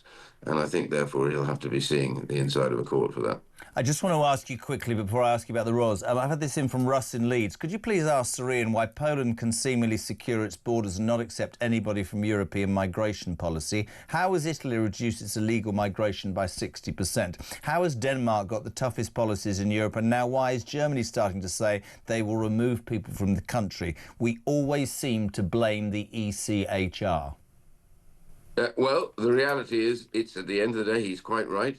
It's our lawyers that use the ECHR to stop this. It's our judges that have been making these decisions. He's quite right. Ultimately, it comes down to our courts. We should make those decisions. But every time anyone has tried to be deported, they plea their rights, like the right to family life under the ECHR, and then our judges give them a stay of execution and they stay here. The reality is, I'm absolutely right, to be fully frank with him. The truth is we have to get out of this. We have to get out of this. And by the way, we're not the only ones, because honestly, you mentioned a number of countries in Europe. They're all facing many of these same problems, getting judgments against them as a result of the ECHR. But we have to go. We have to have our own law. But I interviewed Maloney's right-hand person the other day. She has managed to reduce migration, illegal migration in Italy, by 60%. And you look at that, this is purely surface-based comment, and you think there's more will in that woman to do that than I've seen in any politician in this country for years. And I wonder if it does come down to that. Do you know what I mean? Yeah, well, I'm an admirer of hers. I think she's shone a light onto the mess that Europe is in as well. There's a row, though, it has to be reminded ourselves. There's a row going on, I believe, between France and Italy over the fact that Italy's been kicking their migrants out, and France has been taking a load of them. So there's a big row going on about that. What's going on in Europe is a reality. We have faced this for probably longer than many of them have, but the truth is right now that the answer to this is very simple, I think. If you arrive on these shores illegally, then you should be deported within a matter of 2 days. 1, to get you to the place for deportation. 2, to check all your documents. And 3, to enjoy the flight back to wherever, or even worse than that, to a place that's further away. Because once you start doing this, and I remember when we came up with this, illegal migrants started heading for Ireland. Yeah. In their thousands. I just think we're going to... Because they thought they were all going to go. And as soon as you know that, they'll stop paying for it. Of course they will, but I also think there's got to be a way that we can stop them from coming in the first place. On a light-hearted note to finish, my dear friend, and we love having you on, your leader, Sir Kemi Bennett, yesterday went to McDonald's, which I thought was rather similar to what Trump had done, but there she is, packing up the fries and the burgers. She was talking about first jobs. I like the headline, Muck Badnock. Sir Ian Duncan-Smith, known for a laugh. What was your first job, sir? My first job was a waiter. In Italy, when I was out there, I'd been studying the language, and I went out and worked. I had to work because I had no other way of paying for it. I was so bad at the waiting job that I ended up washing dishes at the back. And I have to say that it was hard work. We didn't get paid very much, but I have to tell you, it was a lot of fun. I bet it was, for all sorts of reasons. We love having you on IDS. Thank you so much indeed, Sir Ian Duncan-Smith, former Conservative leader. 8:23, we're live across the UK in a tick. Ross Clark from The Sun, great column on page 10. These stories that you're waking up to. Starmer lurches to the left to save his own skin. The Afghan migrant who raped the 12-year-old girl and was only found because his Home Office issued debit card showed that he bought a drink for her after he raped her. Welcome to the United Kingdom in 2026. Morning, Perry. Morning, Jeremy. What really sickens me is the fact that all these lefties call ordinary working people like me, I'm born and bred here, got 3 boys, 2 of them are going out with non-British girls. I'm far from being a Nazi. When they call people like me a Nazi, an ordinary British person, call me a Nazi. These lefties should be made to sit down and watch some documentaries about what a Nazi really is and what they used to do to people. By calling anyone a Nazi just because you don't agree with them politically, you're watering down the meaning of Nazis and what they actually did.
We genuinely are on resignation watch. There is absolutely no doubt about it. Labour MPs, they say, listen, Keir, your position is untenable. This is all about appointing that rat, Peter Mandelson, who faces a criminal investigation. Can Keir Starmer survive the Mandelson scandal? We have breaking news for you. We've just been talking about, of course, Morgan McSweeney, the Chief of Staff. We've now had another resignation from Number 10. And Keir Starmer's Director of Communications, Tim Allen, has now also resigned. The plot is thickening. The noose is tightening.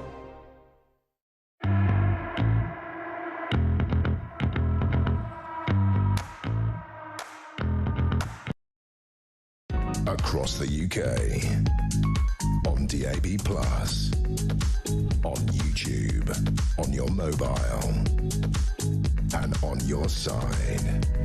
This is Talk.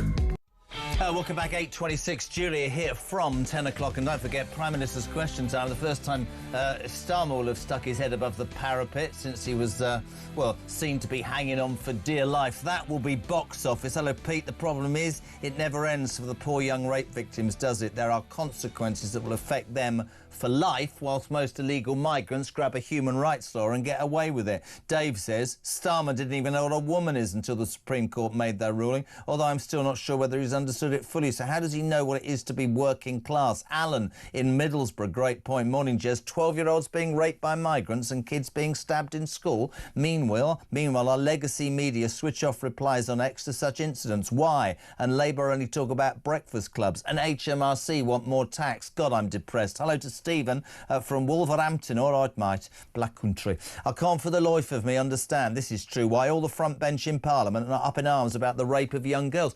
Me exactly, mate. It's exactly how I feel. I don't understand it. Boz, good morning. Morning, Jeremy. Travelling Boz here. Every case we hear of, every day, the papers are not reporting anything at all. It's not on the news, local channels, nothing. I'm glad Talk bringing it up. But every time there's a case of rape, assault, attacks by these people who shouldn't even be in the country, they're illegal. Remember the word illegal. You cannot go to a country without a passport. They wouldn't let you in. These people are coming in with nothing and being let in and set up for expenses and everything they do. It should just be reported. That's all I'm saying. Getting angry talking about it. Hidden in the page 28. It shouldn't front page and the first thing on the news channel like you do.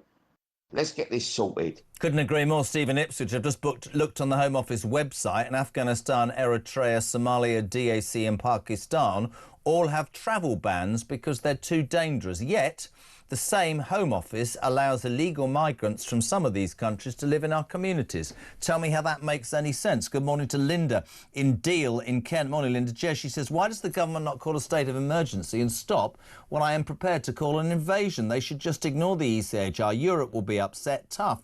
This lot would rather ruin this country than upset anybody. I'm so with you.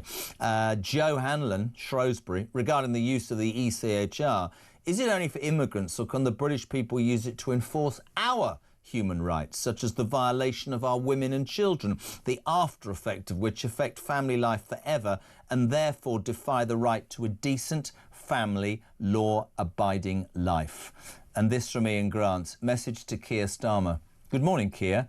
Glad you're now working class. How about you now start looking after the working class girls that have been raped by the gangs of people that you don't want to upset? Really strong on this morning, you lot. 0344 499 1000 is for your voice notes and calls. Text to 87222. It's 8:30. Let's go now to the Sun columnist, page 10. Great article by Ross Clark this morning. Britain is being dragged into a socialist future it never asked for. Good morning, Ross. How are you? Good morning, Jeremy. Fine. It's interesting. Just to the next side of your article, it says, Sir Keir Starmer may have won the battle to stay in Downing Street for now, but at what price for the rest of us? It says that Labour has already strayed a very long way from the PM's election promise to govern from the centre ground and tread more lightly on the lives of hard-working Brits. And the future, if he goes, well, not if, when he goes, is even worse, isn't it, Ross?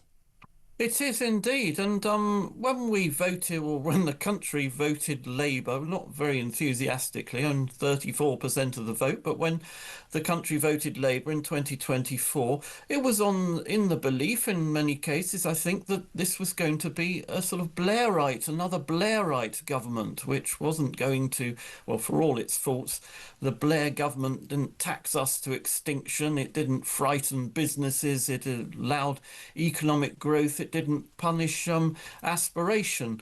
But, having gained power, then, the nature of the government began to change almost immediately, but nothing like what it is going to from now on, because Starmer may have survived in office for now, but he is the prisoner of his backbenchers. And these are the backbenchers who get more left-wing by the day, who wouldn't allow him to reform, even to chop £5 billion from the welfare bill. They've sort of blocked everything, demanding wealth taxes, and so on, pretending that borrowing doesn't matter, we can just carry on borrowing like nobody's business. And honestly, you just see how the markets behaved on Monday when it looked as if Starmer was going to be forced to resign. Bond yields have leapt. I think the markets are beginning to realise that, what follows Starmer would be, far worse than a sort of Liz Truss mini budget. It would completely lose all control of the public finances. We've already paying over £100 billion a year in debt interest, and we've got a government which looks as if it's could now be taking the spending, the all limits off the spending taps, letting them run, and I haven't actually said this yet. I agree with everything you said. I haven't actually said this because it's only just come into my mind, but I do genuinely believe this. Starmer is awful. And I don't actually go with I go with the facts that it would be worse. Two things I want to say. First is that anybody who has got any idea of political history must have realised that the Socialist Party, whenever they're in power, however they dress it up, we end up skint. That's it. They either print money or give their union mates money so that interest rates go through the roof. It always ends up that way. He will undoubtedly lurch to the left because he's trying to save his skin. He can't save his skin. And what you will get, as you quite rightly say, is either a Miliband, which is frightening, isn't it? Or Rayner, which is frightening, isn't it? The only reason I've got hope, Ross, is for the very reason of what you just said. The markets collapsed in with Truss. An election was forged, and I think that if he is ousted and there is mad left-wing madness in this world, in this country, I think the markets will spook again, and that might well be the time and the reason that we get an early general election. I've thought that for quite a while, to be fair. Yeah, well, the trouble is we didn't get an election straight after Liz Truss, of course. We had, good point. She fell, but we had Rishi Sunak, and the Tories remained in power for the best part of 2 years. In Labour's case, they've got this massive majority, 160, 170 majority. Now, that is not going to whittle away any time soon. So there is no sort of mechanism by which we could, we could be deep in a national crisis, but there's no mechanism which is going to force an early election unless the majority of Labour MPs, rebelled against their own party. But, why would you do that if it ends your job 3 years early? Yeah, well, exactly. And they know they're going to be out of a job come the next election. They're not going to be the turkeys voting for Christmas, are they? No. Listen, it's a great article. We love having you on. Britain is being dragged into a... But I should ask you, actually, two things. Who do you think will succeed him, in your knowledge? Well, I mean, the one that seems to be most likely at the moment is Angela Rayner. But I think when it comes to it, even Labour members will surely balk at the idea of appointing a Labour leader and Prime Minister who's, just resigned in disgrace about 6 months ago, less than 6 months ago. And I think, the manner of her resignation with her little stamp duty difficulty, it is so similar, isn't it, to Mandelson's first resignation back in 1998 over the dodgy mortgage application. I think, the party will balk probably. I don't think they will. May well end up with Miliband. I think the unions will love the fact that the poster girl of the unions has a chance, and you can imagine a European convention with a bottle of leaf round milk and a vape. It'll be brilliant, won't it? We love having you on. We love your article. Ross King, page 10 today of The Sun. PM may be bad, but Clark, but worse still to come. Britain is being dragged into a socialist future it never asked for. Sorry to Ross Clark. Ross King's the entertainment person on ITV. I'm just like the old times. 25 to 9. Back in a minute.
Across the UK, on DAB+, on YouTube, on your mobile, and on your side.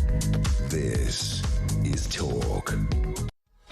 Welcome back. On the way, Andrew Loney, who wrote that amazing book entitled The Fall of the House of York. He's had opinions about Prince Andrew, the ex-Prince Andrew, for a long, long time and has been slated, but almost everything he said is coming home to roost. Hello to George in West London. Jez, you can always tell when socialists are on the ropes because they resurrect class war. This may have worked 20 years ago, but I don't think people could care a damn what someone else's background is anymore. All we care about is competence, and this government has none of it. Morning, Keith. Keith in the Philippines. This is another contract from Starmer. It's an attempt at inverted snobbery and misrepresentation. His father owned Oxted Tool Company. And even if he was a tool maker, so what? Tool makers are some of the elite of manufacturing. Just because you're good with your hands doesn't make you working class. It's like saying a dentist or a surgeon are working class because they're very good with their hands. Very good show. Thank you. Very nice. 22 minutes to 9 o'clock. And let's say a very good morning to the man who lights up your screens and your radio waves. Andrew Loney, how are you, my friend? I'm very well, thanks. Very nice to be with you again. Well, the people call for it, my friend. The response to you is phenomenal. I have to say, this royal story for me, and I said it earlier, really is not going away.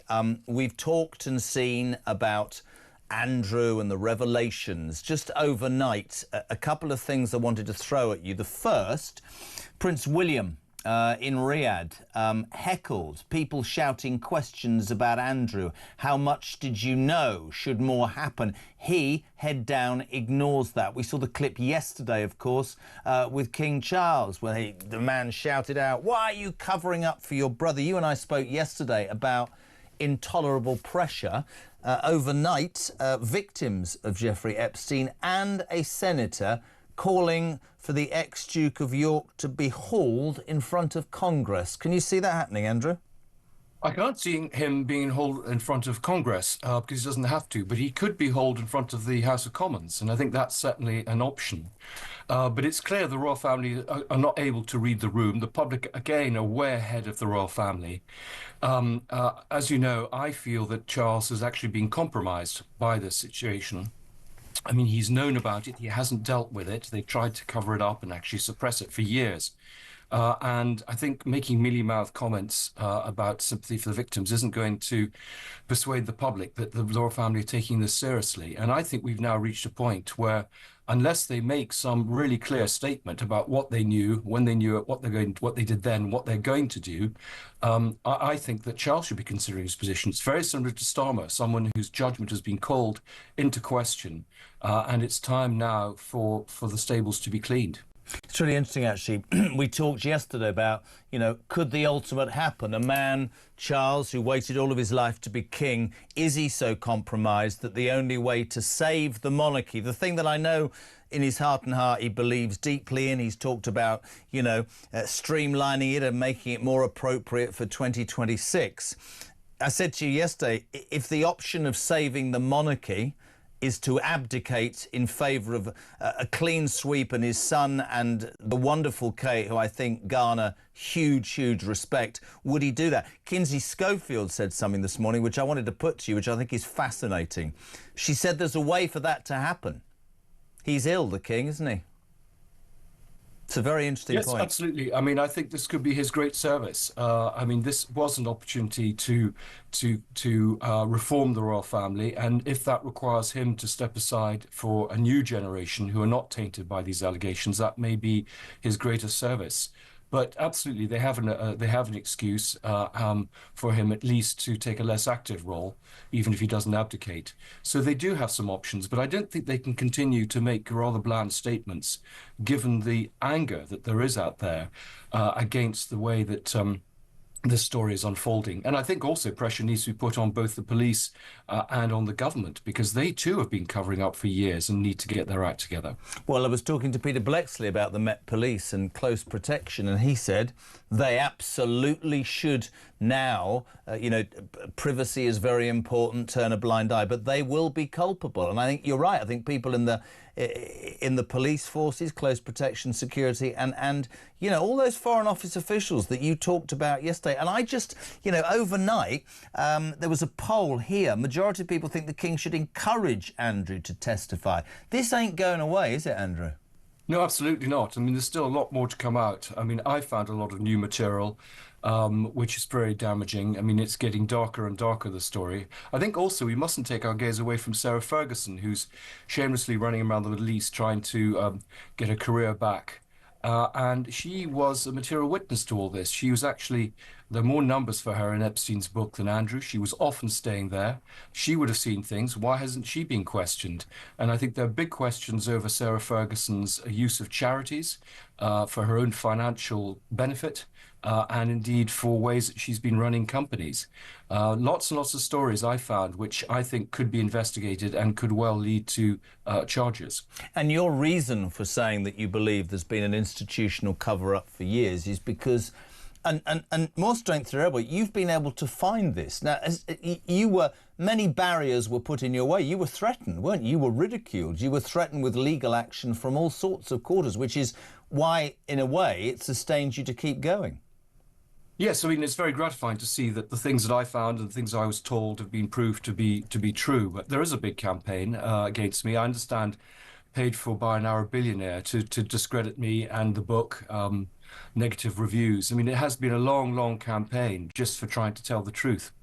In terms of when you look at the royal family now, and when, I don't know enough about your background, but were you a royalist? Because one of the accusations is that this is simply because you don't like the royal family, but actually everything that you say to this point has come to be true. What's your motivation, Andrew? Well, I think, you know, all my books, and my books go back, I mean, 40 years, writing about, for example, spies like Guy Burgess, have been about cover-ups.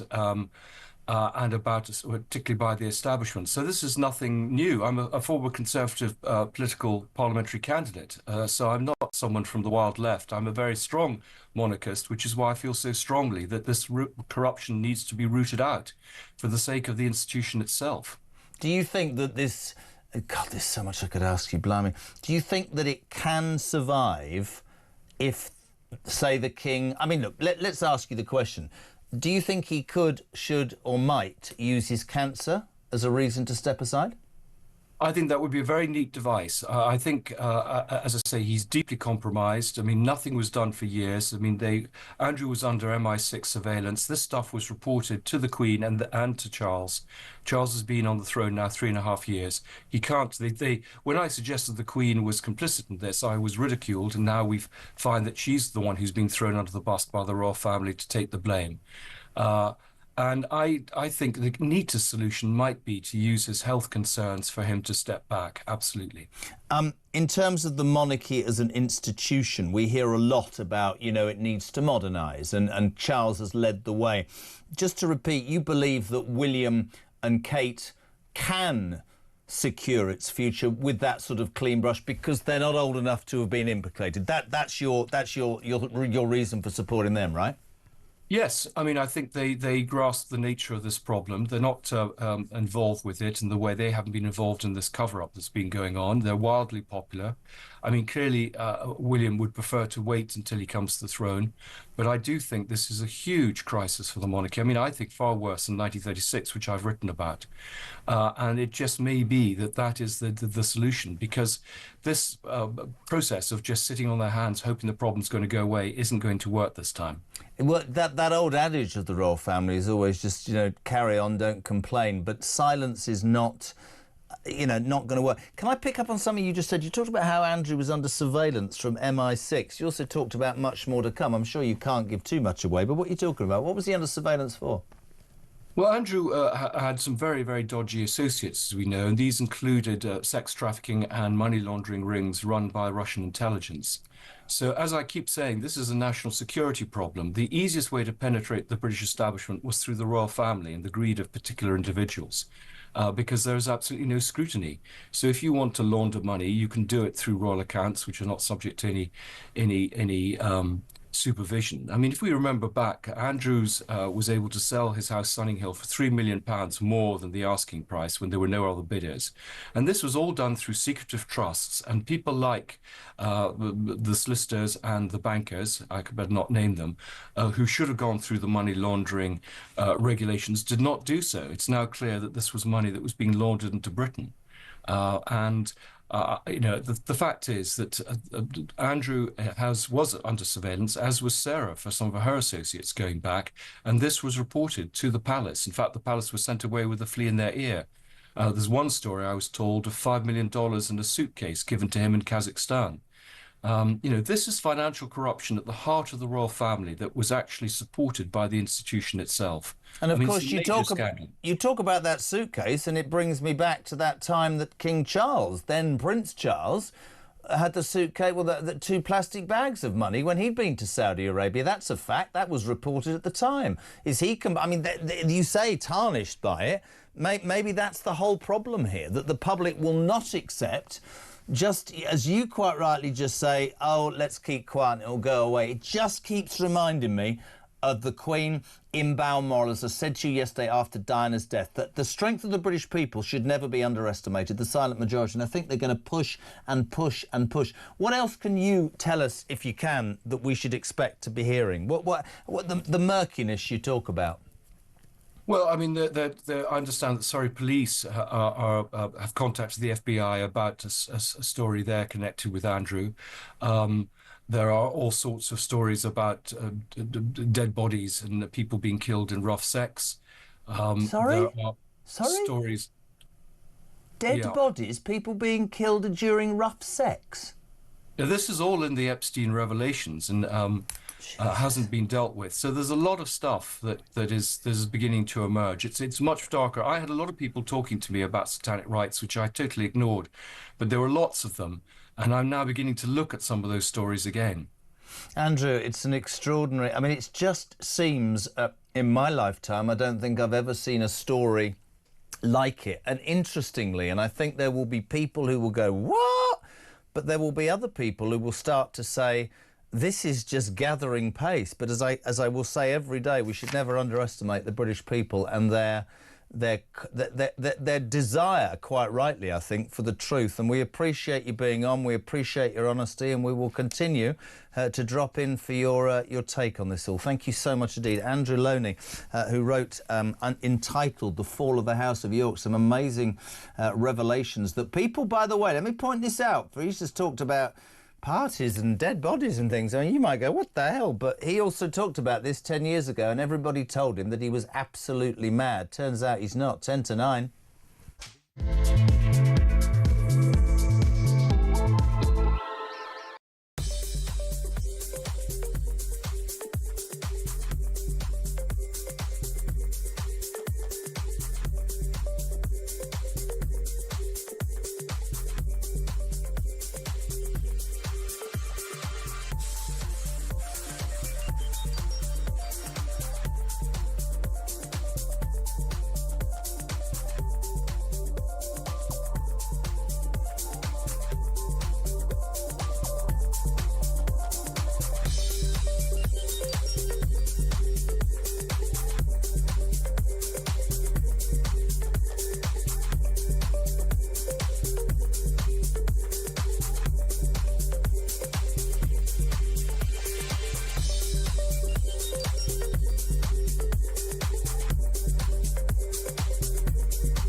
The union block vote will be a huge constituent part of who gets elected. Also, the Labour membership will be further to the left even than the Labour Parliamentary Party. I think all roads lead to Rayner. Now, she's got some tax issues to deal with and sort out, but if she gets that out of the way, I would have thought that it's hers to lose. Will the country be better or worse without Starmer? I mean, you're saying Rayner might be there, Ed Miliband potentially. Is it going to be a brighter future without him, or is it going to be even worse? Things can only get worse. Across the UK, on DAB+, on YouTube, on your mobile, and on your side. This is Talk. Welcome back, 8 minutes to 9. Some sport and a tick. So you are waking up to the news that Keir Starmer has gone left to try and stave off the opposition and save his backside. The Afghan migrant who raped the 12-year-old and was only identified because his Home Office issued debit card was used to buy a drink for her by him after he'd raped her. This country is on its backside. Rupert Lowe, says Poppy in Birmingham, is standing up for the girls. Why don't you talk about him more, Jez? We never hear from him. Well, you will, because he's on this show after 9 o'clock, ahead of 10 o'clock. Morning, David. How are you? Morning, Jezza. Loving the show. Just recently transferred over from LBC. I do like Nick Ferrari in the morning, but loving Talk Radio. You, Julia, and the rest of the crew, keep up the good work, and also loving the Talk Radio community as well. Fantastic.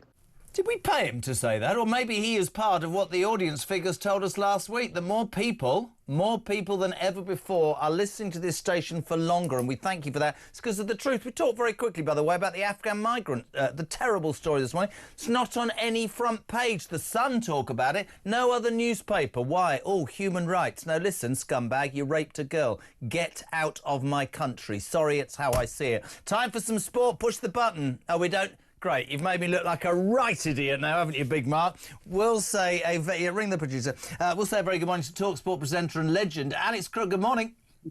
Good morning. I was hoping to talk about the mighty Hammers as the great escape continues. That last-minute goal by Man United doesn't dent my belief that West Ham will survive. Quick thoughts, Alex Crook?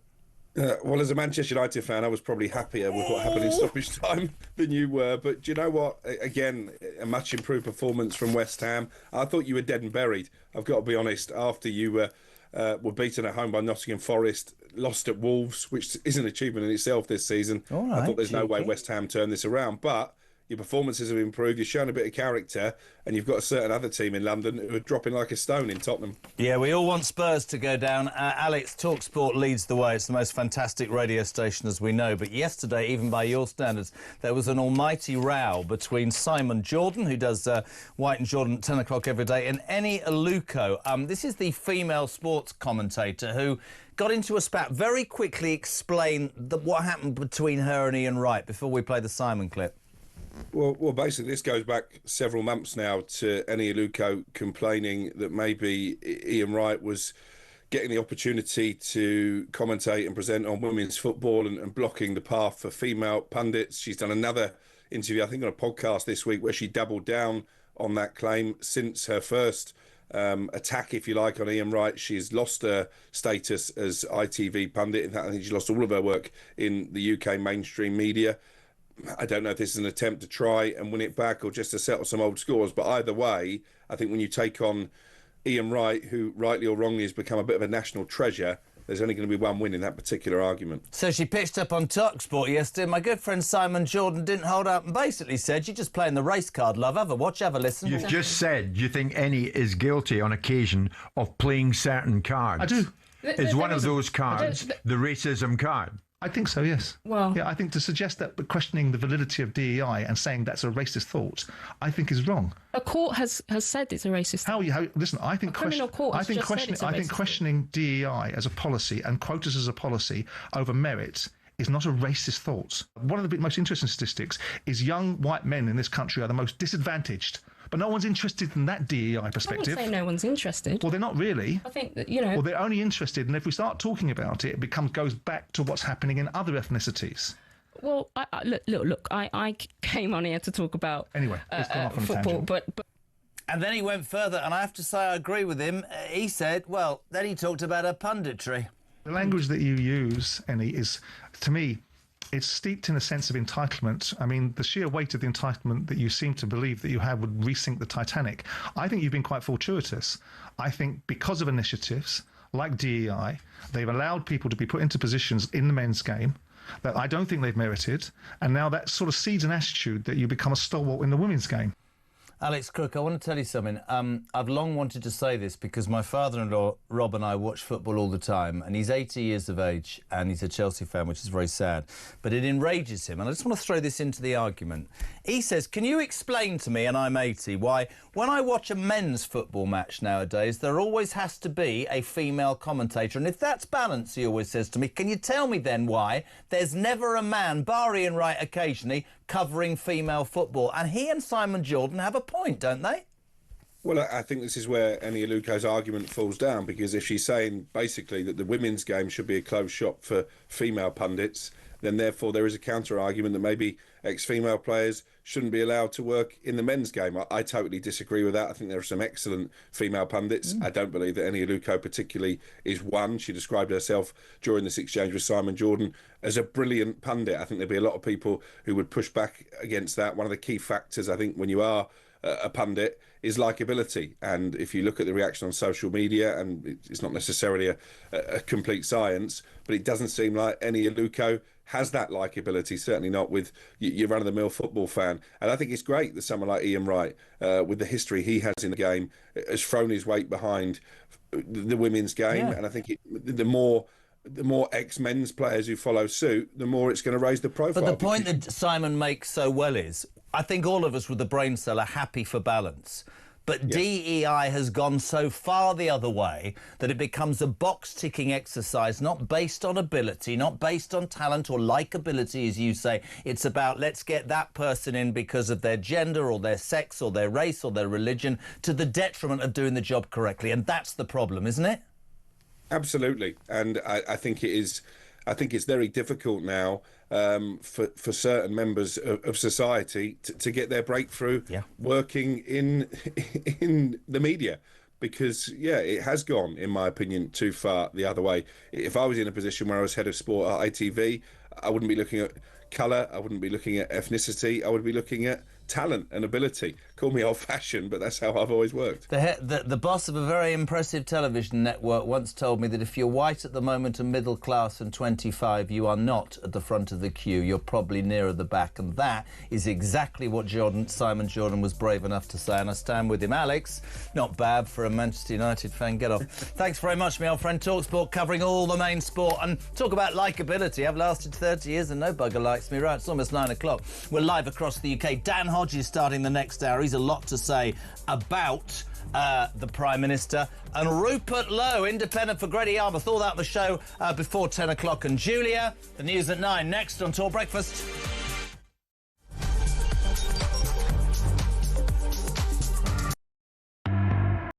Across the UK, on DAB+, on YouTube, on your mobile, and on your side. This is Talk.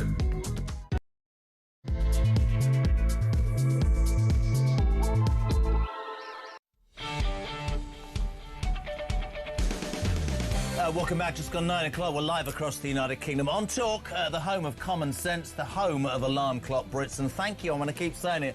In the latest audience figures, it showed that more people are listening for longer to Talk, the home of common sense, than any other speech-based radio station in the UK. That is a fact. In the last hour, a couple of people have moved back to this station because we speak the sense, we speak the truth. You can say what you want. We're not out to offend. We're out to be honest. 0344 499 1000 for your voice notes or calls, and text to 87222. Of course, the news centring on 2 or 3 main news stories today. Keir Starmer lurching to the left in a desperate political attempt to save his own skin, according to many. There he is yesterday, if you're watching on screen, speaking to 3 very bored-looking people about how he's a working-class lad.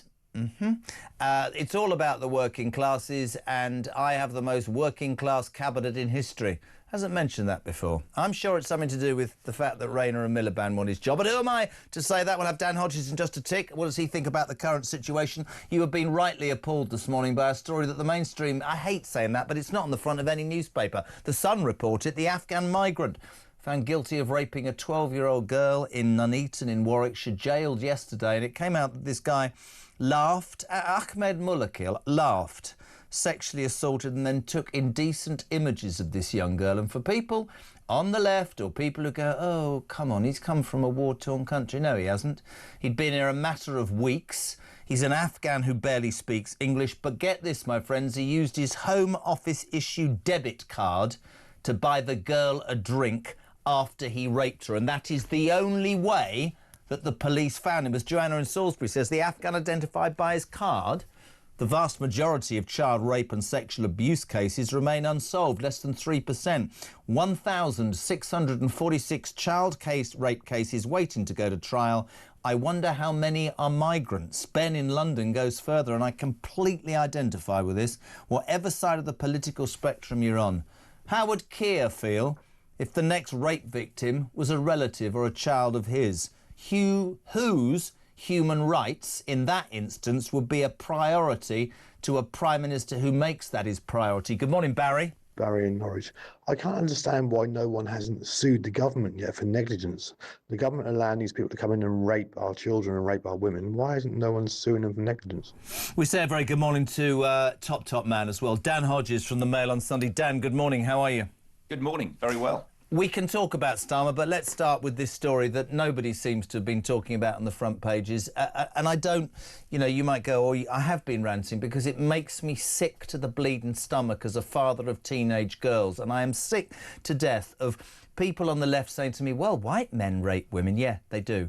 But if you are having people come into your country who are not vetted and not checked, who don't share the same values of women as we do in the United Kingdom, who do not speak language, who are given Home Office debit cards, and the facts are there, I think it's a national disgrace, man. I think we are we need to face up to this, that this human rights rubbish needs to be put second to the safety of our girls, doesn't it? I completely agree with you. The issue is, you know, and obviously your anger and the anger of people around this is understandable and legitimate. The issue we've got, though, is that politicians of all persuasions are currently unable to get to grips with this crisis. And obviously the origins of this crisis are something, you know, you and I have talked about before, and that obviously, you know, it gets a huge amount of coverage, which is the government has yet to come up with a way of dealing with the small boats crisis and dealing with the migration crisis. But as I say, I mean, in all fairness, that is not something you can simply lay at the door of left-wing politicians, because obviously we had a Conservative government for decades, and they didn't get to grips completely with the problem either. I mean, again, I'm going to be completely honest with you. It is not that, you know, politicians, like we've got Home Secretary Shabana Mahmood, who is acutely aware of this crisis and is doing what she can to get to grips with this crisis. But as I say, she's dealing with the legacy of an issue that goes back decades, maybe even further than that. So it's not a question that politicians don't care. They literally just don't know what to do about it. But they just genuinely do not know what to do. No, but as a member of the public, my answer to that is, you can be appalled, or you can stick your head in the sand and just describe it as collateral damage. You can say, I care. Are we then employing politicians or electing politicians that don't have the will or the gumption or the bloody brains to work it out? I just think, I don't want to go on forever, I just think it's an absolute disgrace. That obviously goes to the heart of the political problem we're facing at the moment. I mean, obviously people are, you know, obviously many of your viewers and listeners and the country at large, they are sick of politicians who say we can't get to grips with this problem. It's precisely why we've got the crisis we have in our politics at the moment. It's precisely why, you know, Nigel Farage and Reform are currently heading the polls, because people are saying we've got to do something about this. We've tried the main parties, they haven't got to grips with it. We're fed up with the excuses. I want to bring it on, and I want to absolutely herald your tweet that you made. I have watched, we haven't spoken for a week, I have watched in sort of abject horror, disbelief and humour as this government has lurched from disaster to disaster. Monday was interesting. Well, I would have had a bet around lunchtime when Samwell came out, the Scottish leader, that Starmer would go. Then they all, within 30 seconds, rode in behind him, and I questioned whether he'd threatened them with a general election. I don't know, anyway. So then we get to the point, and then yesterday, of course, kiss from Wes Streeting, or Les Tweeting, as it said in the Telegraph. I love that from Number 10. I've got to repeat that yesterday. It said on the front of the Telegraph, Number 10 said, "We know who it is. His name rhymes with Les Tweeting." I thought, Jesus, that's as good as you can do. Anyway, we now find ourselves in a position where the Prime Minister launches what can only be described, Dan, as a class war to try and save his skin, to go to the left, to talk about working people, to sort of keep an eye, if you like, on Rayner and Miliband. And you wrote a great tweet, because it was only yesterday evening that a certain Matthew Doyle, who was given, Lord Doyle, isn't he now, who was a major part of Starmer's government, was suspended from the Labour Party for links to a paedophile counsellor. And Dan tweeted, ladies and gentlemen, the Prime Minister's view appears to be that if you knowingly associate with a paedophile, you should be immediately suspended from the Labour Party. Matthew Doyle. Fine. But why wasn't that his position when he read the Mandelson due diligence file? Says it all, doesn't it, Dan Hodges? Well, absolutely. And actually, this is obviously a sort of, if you like, it's not quite a breaking story, but it's certainly a developing story. This Matthew Doyle story, in some ways, I think this is even worse for the Prime Minister than the Mandelson story, although they're connected, because it does graphically expose what I think is a serious problem for Starmer, and goes to the heart of not his Downing Street operation, but Starmer himself and how he's conducting his politics. We had this whole thing with Mandelson that we didn't know, and as soon as the Prime Minister did know and the Epstein evidence was produced, he sacked Mandelson. Now, obviously, that argument is unravelling, and I think will continue to unravel. But with the Doyle saga, there is absolutely no doubt. It is very clear. He was appointed by Downing Street despite issues relating to his association with a paedophile. Again, we had all the stuff of there was vetting, etc., and he was cleared. Fine. But in December the 27th specifically, Gabriel Pogrund, colleague works in the lobby, produced a story in which he explicitly revealed, without any ambiguity, Doyle's relationship with this guy and what this guy had done.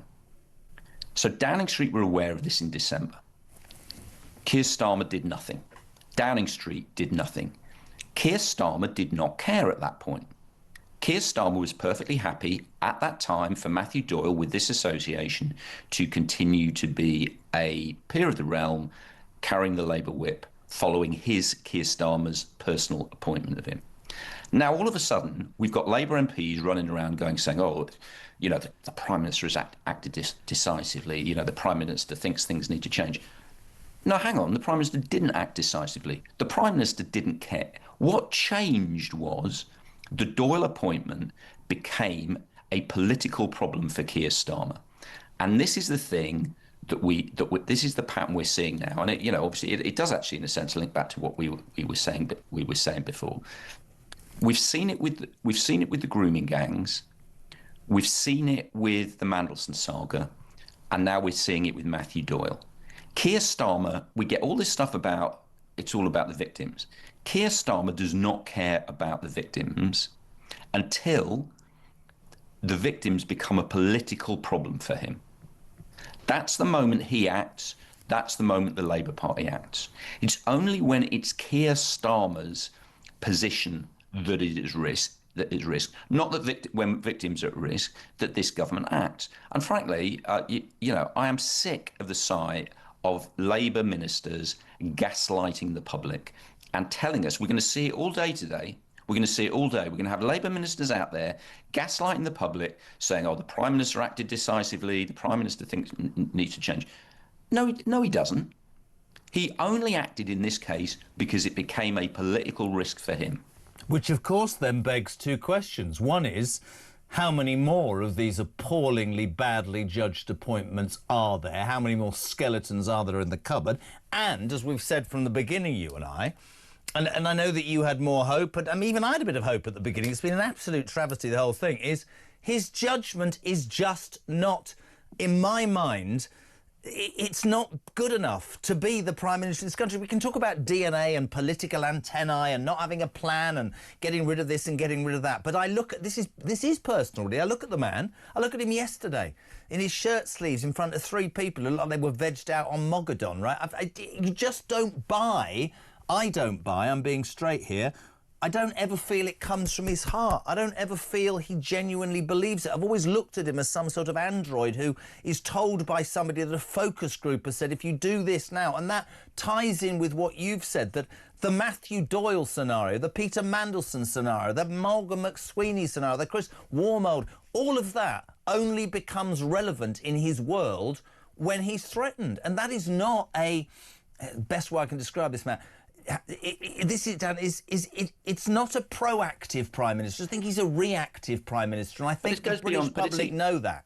But it's even beyond that, and this is why the Mandelson, this whole Mandelson-Doyle, whatever, saga, I think, is still, well, I mean, it's quite clearly, politically unsurvivable for Keir Starmer. Yeah. But I think it's why it will come to a head much sooner than people are thinking. Obviously, Keir Starmer had a good day on Monday.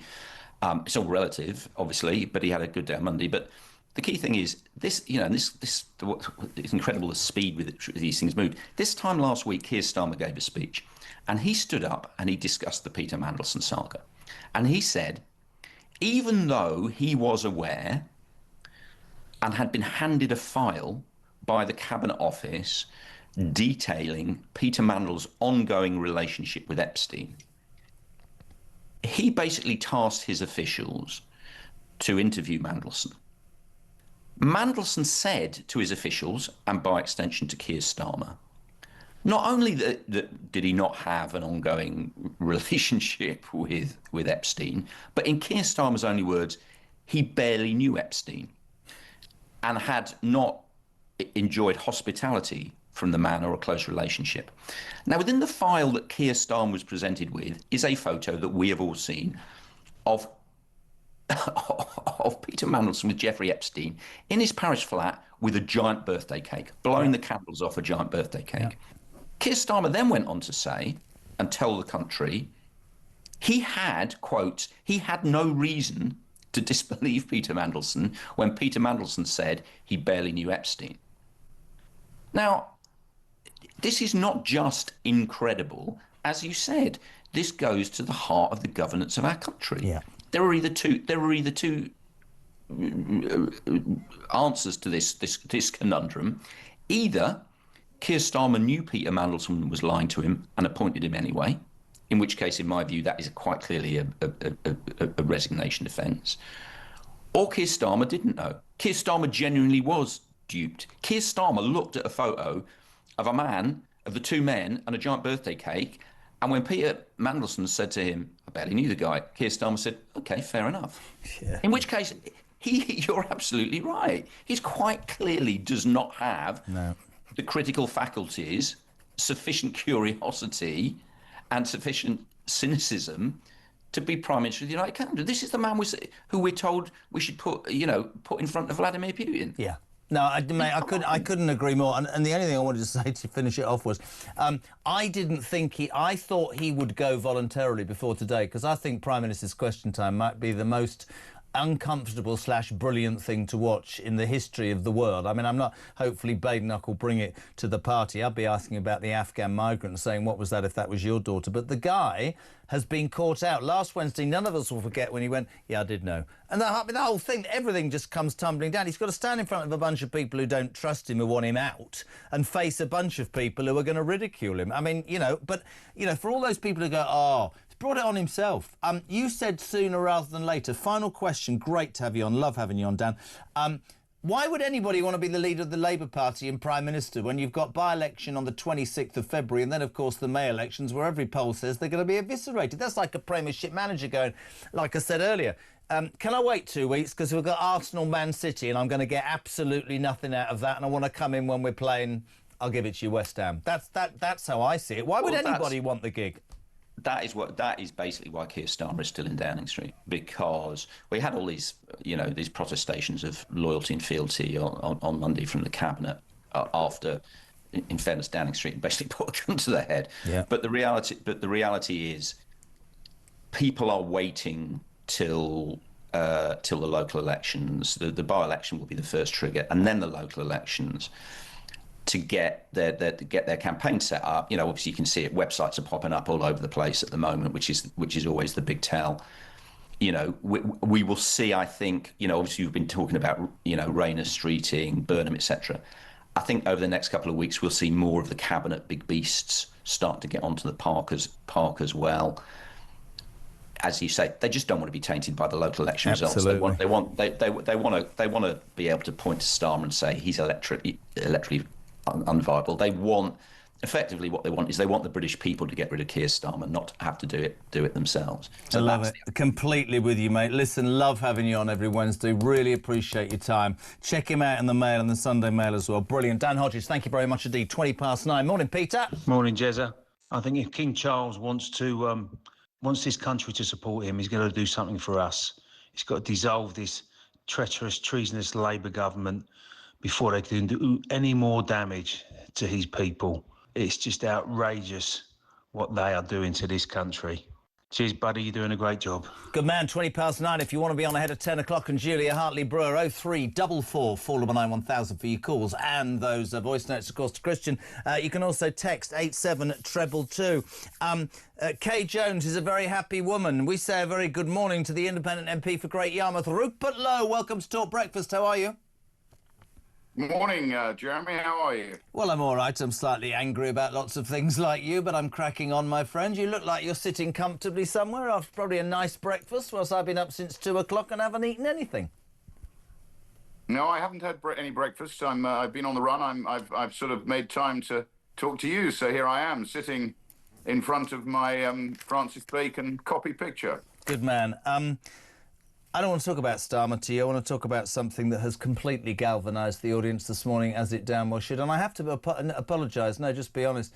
It infuriates me more than anything, and I've been ranting all morning. An Afghan migrant has been found guilty of raping a 12-year-old girl, Rupert, just months after arriving in Britain. This was yesterday. Ahmed Mulakil laughed as he raped, sexually assaulted and took indecent images of the schoolgirl in Nuneaton in Warwickshire. And get this, he was only identified by the police because the Home Office issued debit card, he used it after he raped her to buy a drink. I very calmly put this to you, Rupert.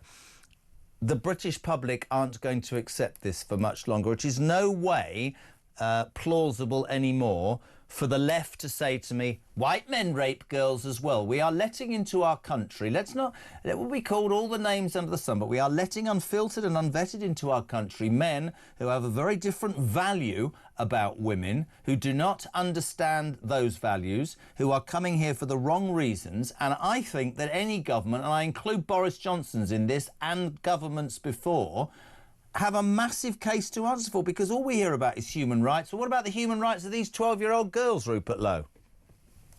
Well, you know my views, Jeremy. Britain has written a detailed document on detaining and deporting illegal migrants. We went into the reasons why it's difficult under the Constitution, what the solutions to the constitutional issues are, and then basically what the practical solutions are, starting with creating a hostile environment. So I start from the basis that illegal means illegal, and people who come here illegally should be immediately detained and deported.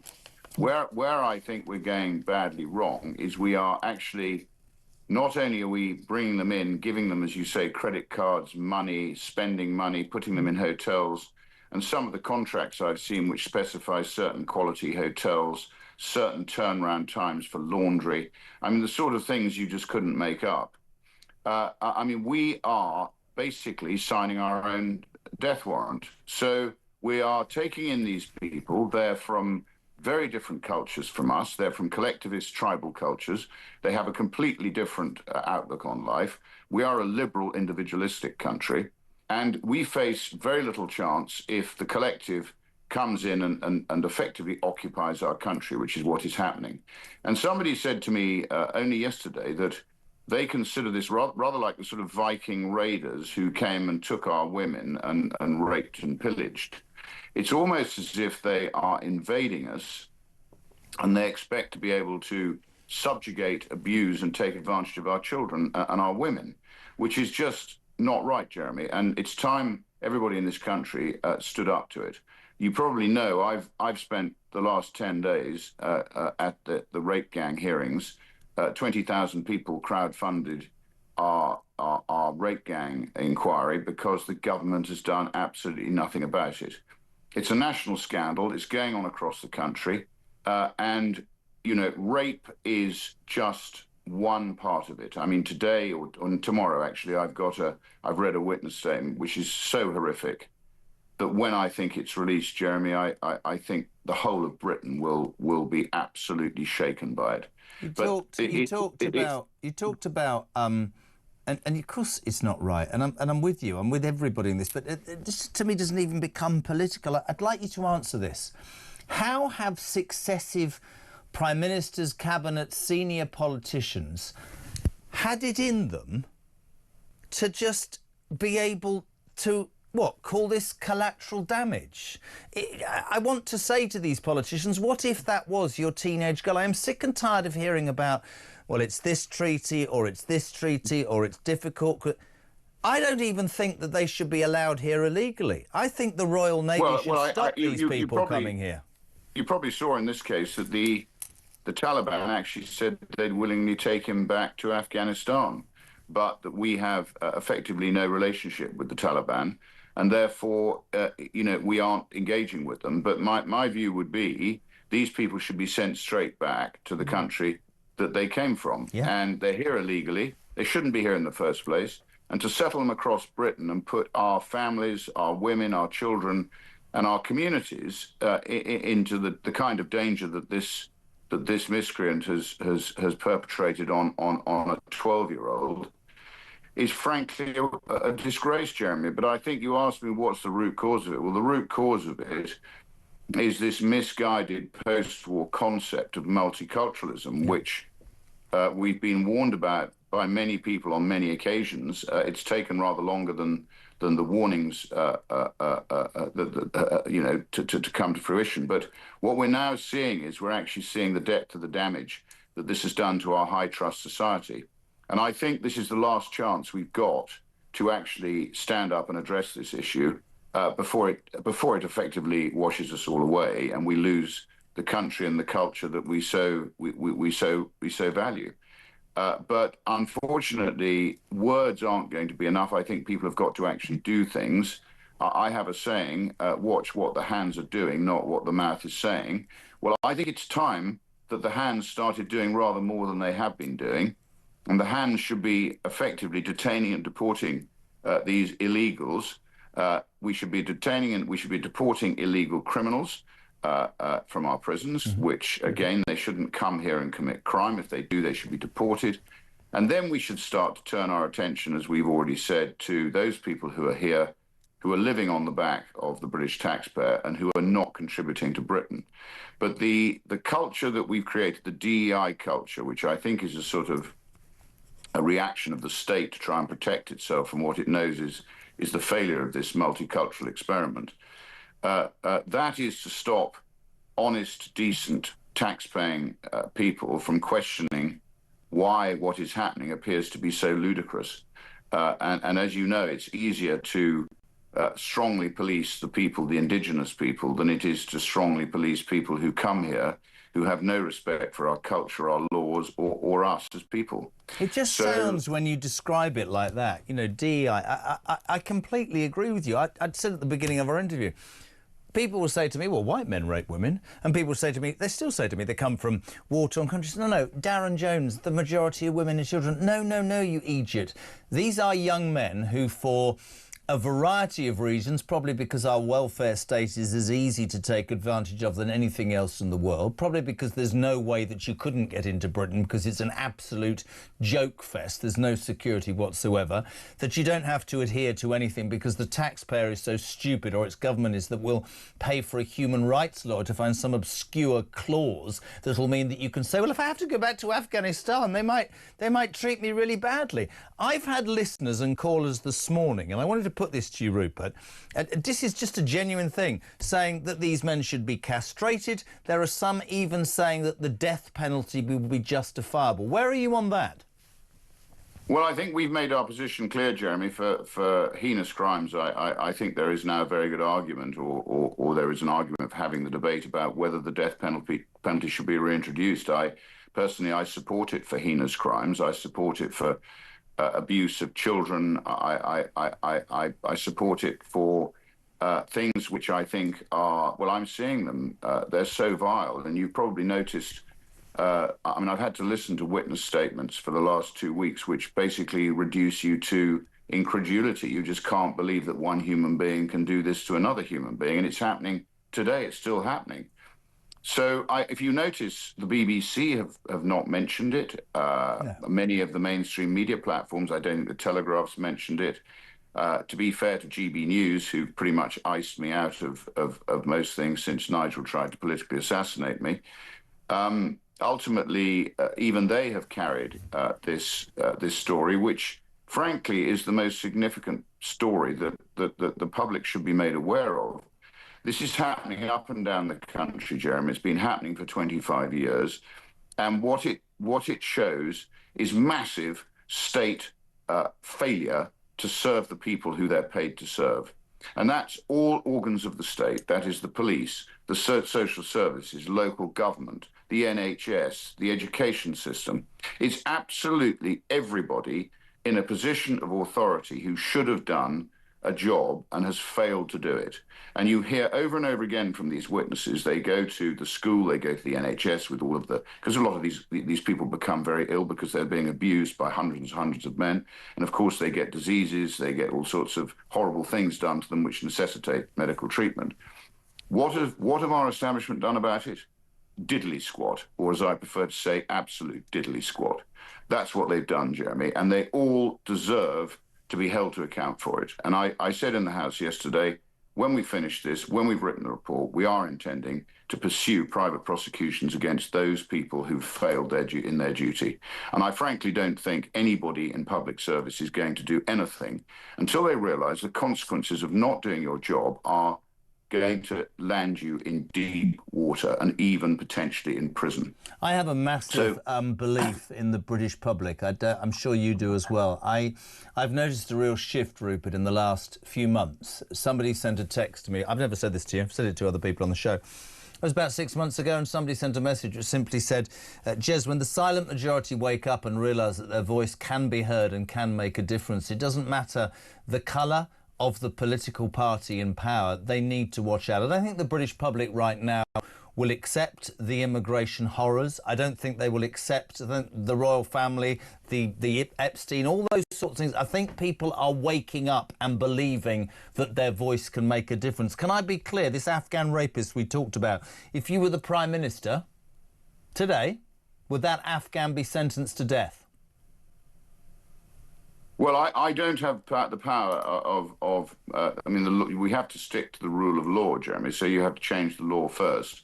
But would you, as Prime Minister, change the law so somebody like him would be sentenced to death? I would certainly, as I said earlier, start the debate on changing the law, yes. I think there are many people in this country who would support the death penalty.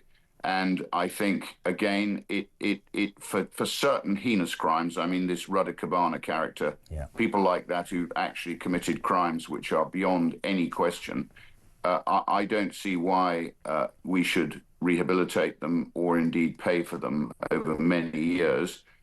They are miscreants and we're better off without them. So either send them back to their own country and let them face justice there. And, you know, there are rules, I think, in countries such as Afghanistan where if you rape young girls, the penalties are far more severe for doing that than they are here. So if that means they suffer the penalty that they get at home, then we should send them back. Has anybody worked out that might be why they come here in the first place? Well, I think they come here because they think we're soft. We hand out far too much welfare. You probably saw the boss of Tesco today saying we are suffering from a welfare culture, and he's extremely concerned that more people appear to be on welfare than working. Well, I'm in favour of the workers, not the shirkers, as I've said on many occasions. I'm in favour of the people who live honestly, who live by the law, who pay their taxes and who want to effectively bring up their family in a safe and secure environment. I am not with people who want to come and damage our culture and damage everything that Britain has built up over many centuries and even millennia. So, no, I think it's time for the British people, to your point, to wake up.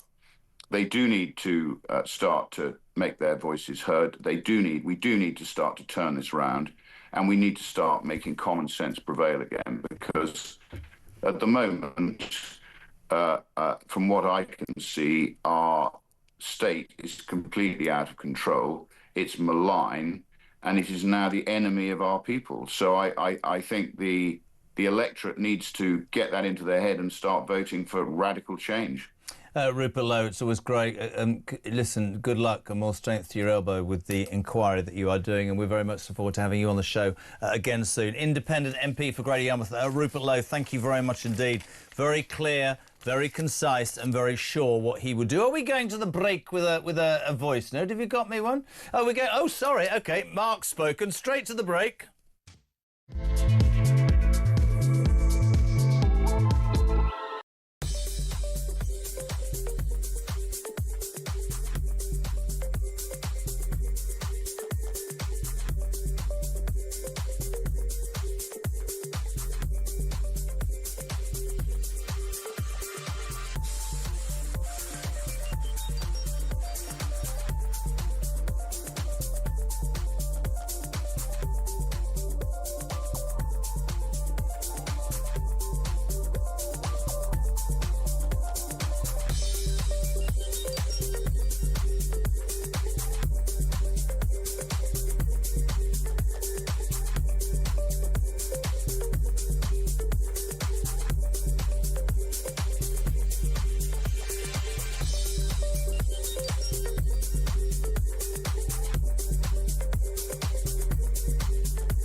This is the Political Asylum, current affairs, international news, letting criminals off while sending...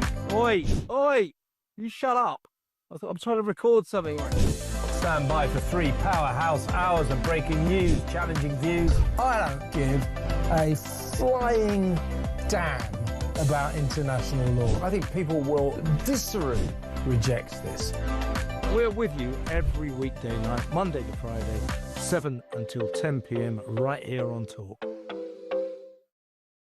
Across the UK, on DAB+, on YouTube, on your mobile, and on your side. This is Talk.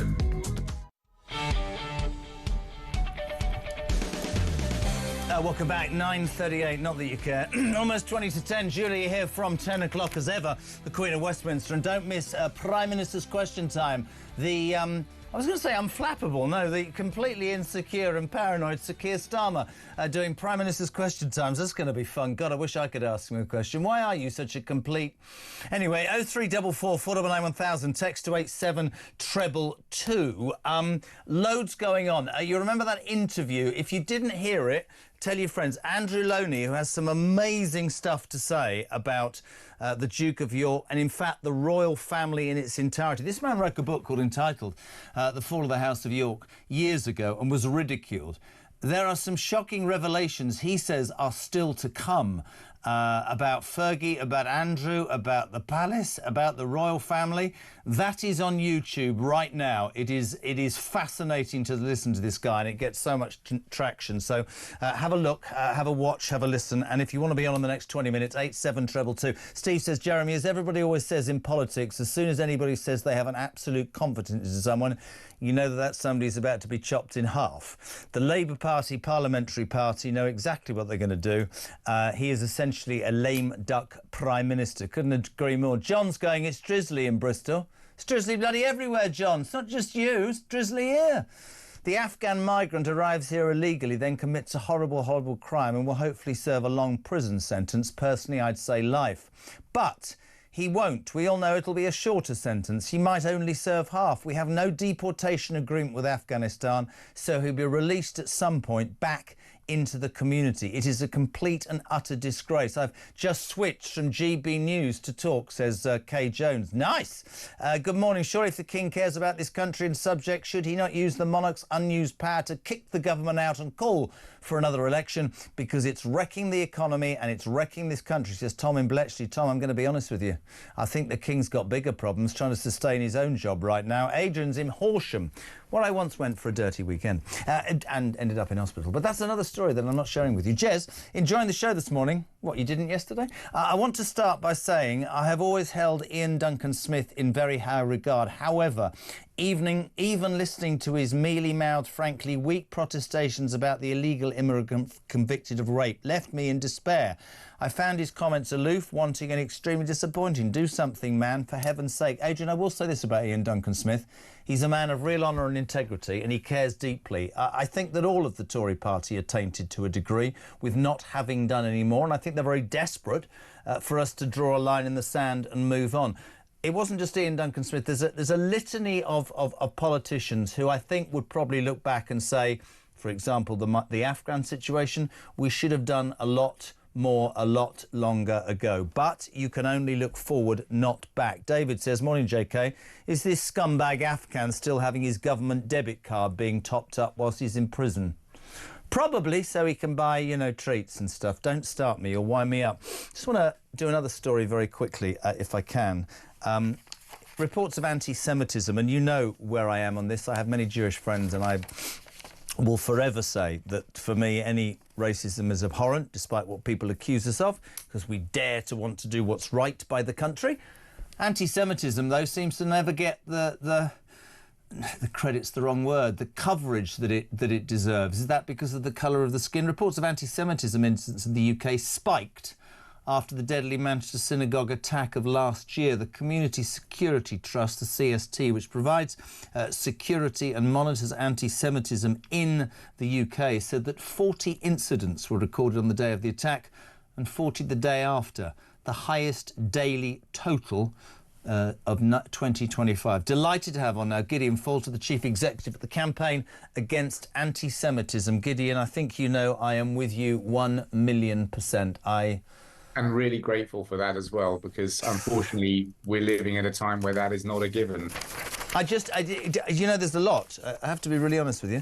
I wanted to go over the top. There's an awful lot that is embarrassing me about this country right now. The way the Jewish community...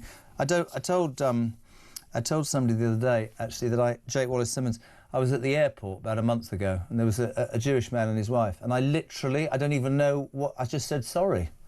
And he said, thank you. And I genuinely meant it, because the way that so many people in this country have behaved towards the Jewish community, I find deplorable and embarrassing. And anything that we can do to highlight that, I think is really, really important, isn't it? I'm really grateful for it, but you definitely have nothing to apologise for. And to be honest, neither do most people in this country. I think most people in this country are just absolutely staggered and disgusted at the way things have been going. You know, it's a handful of extremists, we keep getting told, but it's no longer a handful. There is now a real current of extremism flowing through British society. There's obviously a major problem with Islamist extremism, but we're also seeing now radicalization of young people.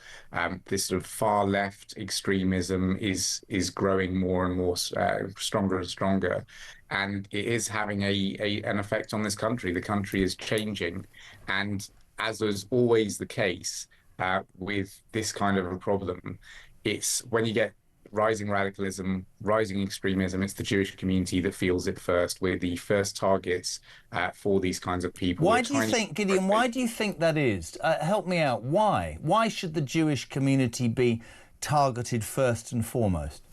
We're an easy target. We're a tiny community. There are only 250,000 Jews in the UK. There are only about 15 million Jews in the entire world. So we're a tiny minority pretty much wherever we are. And we are, we generally get on with our lives. We integrate into society. We contribute to society. We just want to live our lives, educate our kids, and, thrive like everybody else. And unfortunately, that means that we are generally seen as a soft target. And, you look at some of the incidents that were taking place last year that, whenever you see statistics like, it's the second worst year on record and all that sort of a thing, you think, okay, well, what does that actually mean? And what it actually means is a total breakdown. So you've got incidents such as Jewish people sitting in a restaurant in central London in broad daylight. Somebody comes towards them, shouts "Free Palestine" at them, accuses them of being baby killers, flips their food all over them. And you think, okay, that's an incident. Let's look at what happens there. What happened there is that I think police took a while to come. They did eventually find the perpetrator. That person went through a court process, and at the end of it, the judge said, "You're free to go. I'm going to give you a suspended prison sentence. You're free to go." So this is in one of those rare occasions where someone actually does get caught and prosecuted, which I cannot emphasize enough. The majority of these incidents, no one gets caught. And even if someone does get caught, they don't actually go through with the prosecution. And here's an incident where they did get caught. There was a prosecution, and then they walked free at the end of it. So what does that tell anti-Semites? What does that tell the Jewish community? And this is all happening in an atmosphere where, last year, which is what these stats relate to, for the first time, you actually had a lethal terrorist attack on British soil where Jews were killed at synagogue on the holiest day of the Jewish calendar. That's also in a year where men were caught and convicted.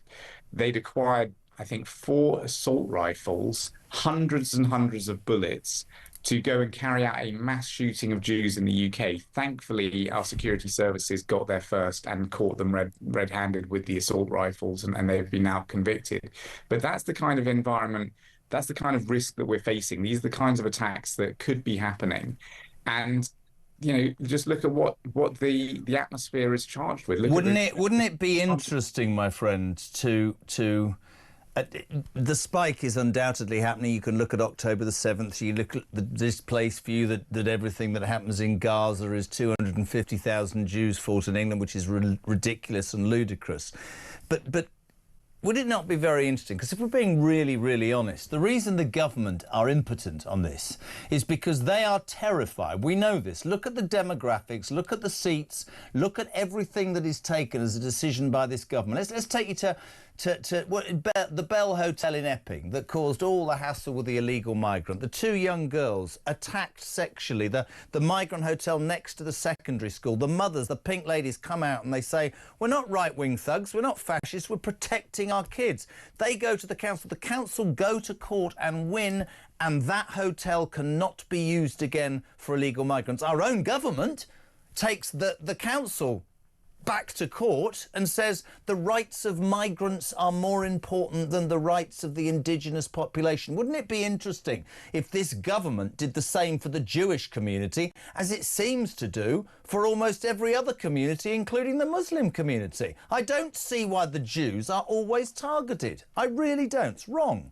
Fundamentally wrong. And we're not, the British Jewish community is not asking for any kind of special treatment here. No.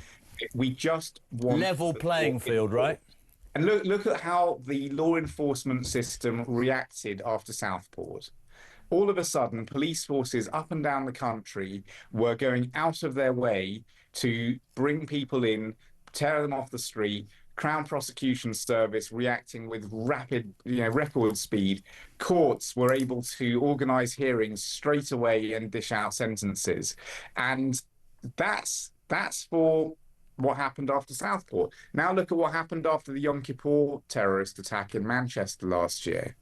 And we see what happened. There was a spike in incidents and no spike in law enforcement. There was the Prime Minister saying that he was going to do everything in his power to tackle anti-Semitism in this country.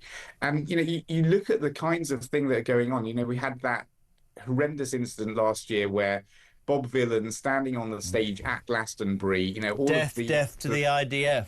Yeah, and in fact, even before he started chanting about the IDF, he started on this rant about how he'd had to work for effing Zionists. So these guys aren't even hiding it. No. Straight after that, we had incidents coming into us. So, for example, a lady sitting on the tube and someone starts playing to her on their phone, death to the IDF. Mate, I would have, I'll always have you guys on. I've got you back. Finally, do me a favour, Gideon Fulter, Chief Exec of the Campaign Against Anti-Semitism that we will back forever. What's your message very briefly to Sir Keir Starmer, my friend? You are absolutely not doing anything in your power to deal with this wave of violent anti-Semitism, to deal with this wave of extremism. And it's not just Jews who are being affected. This is British kids who are being radicalised day in, day out. You've got law enforcement where the police chiefs are failing miserably to enforce the law. You have shown in the past that after Southport and other incidents, you are able to bring the entire system into line to react rapidly and with zero tolerance. Where is that when it comes to the Jewish community and when it comes to extremism here in our country? Couldn't agree more. Love having you on. Gideon Fulter, thank you very much indeed. Chief Exec at the Campaign Against Anti-Semitism. Talk Breakfast, 9 minutes to 10.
Across the UK, on DAB+, on YouTube. YouTube, on your mobile, and on your side. This is Talk. Welcome back, 8 minutes to 10. Julia and a tick. Hello to Mervyn, Wiltshire. Just a thought. Could Kemi loan Nigel one or two of her questions at PMQ today? I think that would really show some coming together with the right of centre. That's not going to happen. Tim in Gloucester, you have a new viewer. Hurrah! We're up to 13. My mother, she absolutely agrees with Rupert Lowe and you. Morning, Steve. Morning, Jezza. This is Stephen Harts. Herein we have the actual problem of British politics at the moment. Keir Starmer threatened the Labour Party with a general election. We need a general election. We need rid of Keir Starmer. But to keep their jobs, Labour MPs and Labour ministers knowing full well that Starmer's completely incompetent and that Reeves is completely incompetent and destroying this country, would rather hang on to their jobs than do anything to actually benefit the country. This narrow self-interest also extends completely into the Tory party, who are a disgrace alongside the Labour Party. But this is the problem we've got. These people aren't here to make the country better. They're here to make themselves richer.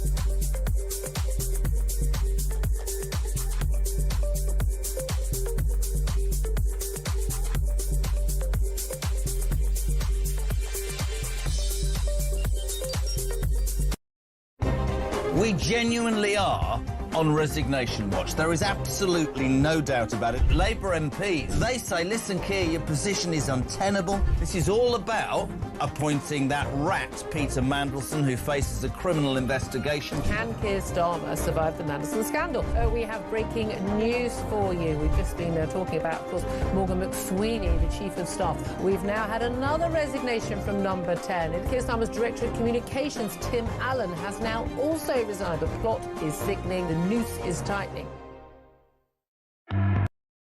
Across the UK, on DAB+, on YouTube, on your mobile, and on your side. This is Talk. Welcome back, 5 to 10. Julia and a tick. Morning, Jez. Great show. Thank goodness for Rupert Lowe. This scandal of all scandals and the rape gangs and systematic abuse of our kids across our country would have been silenced without him. He is absolutely right. It is going on today in every corner of this country and has been allowed by every political party in government. Tash, a very good morning to you. I'm absolutely heartbroken that the rights of British women and girls is secondary to the rights of illegal migrants. I'm also dumbfounded that as a 44-year-old British woman in this country, women in this country have always had to manage and bat off unwanted advances and unwanted attention by, yes, white men. But now we contend with our police and government giving these illegal men more rights than ourselves, and we have to live in fear. My heart breaks for that young girl, but my head says this is only the start. Elaine, good morning. I'm so sorry for that young 12-year-old girl that got raped and the Epstein victims as well. Please don't forget, though, about the victims of the rape gangs. They seem to be forgotten with all the other stories going on. Davis in Bristol, apart from being incandescent about the damage and humiliation that Starmer has inflicted on the British people, the fact that he expects us to believe all the guff that he spouted yesterday further stokes the anger.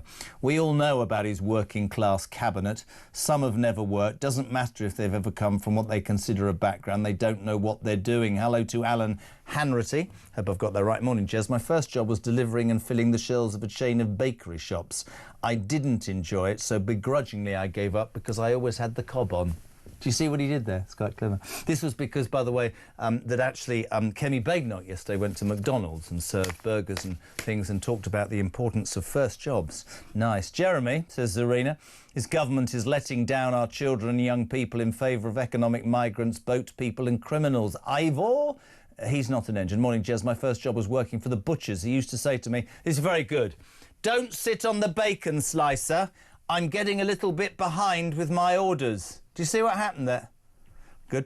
That's from Ivor in Chelmsford. Hello, Jez, this is Steve Buller. My first job was 2 paper rounds in the Harborne area of Birmingham. That was brilliant. I held these rounds for nearly 2 years. I felt rich compared to my mates. And, says Steve in Stafford, I survived. First job, Jez, was cleaning the toilets out at a Littlebrook power station in Dartford after school. Not nice, but good money. And Darryl, to finish, says, my first job was a chicken catcher. 10 quid a night and a free chuck at the end of the shift, loading chickens into crates to be sent for processing. Looking back, it wasn't the nicest job, but I was 15 and saving for a Lambretta. Julia Hartley-Brewer. Good morning. I love all these stories. Isn't it amazing how, well, it shouldn't be amazing at all, how proud people are of their first jobs. What was yours? I think burger takeaway, chopping onions and garlic all day on a Saturday at a burger takeaway. Schwartz Brothers in Bath. Best burgers in the world. Bath? In Bath, right, yeah, Gosh. Bath. Geese, bananas, gloves, spiders, M&S. Oh, no. No. Christian very quickly worked in Asda in the salad bar, and on his first day took his empty salad bowl into the area back where they were doing, and his line manager was... I don't want to hear this. I know. OK. I know, with a colleague. Well, there you are then. Yeah, nothing so exciting at ours. Yeah, no, I love that. I love that story. Honestly, those first jobs, absolutely vital. We're going to be talking about stabbings, shootings at schools, who are the perpetrators, rapes. And can we just talk about who we think the perpetrators actually are? Not female in a dressing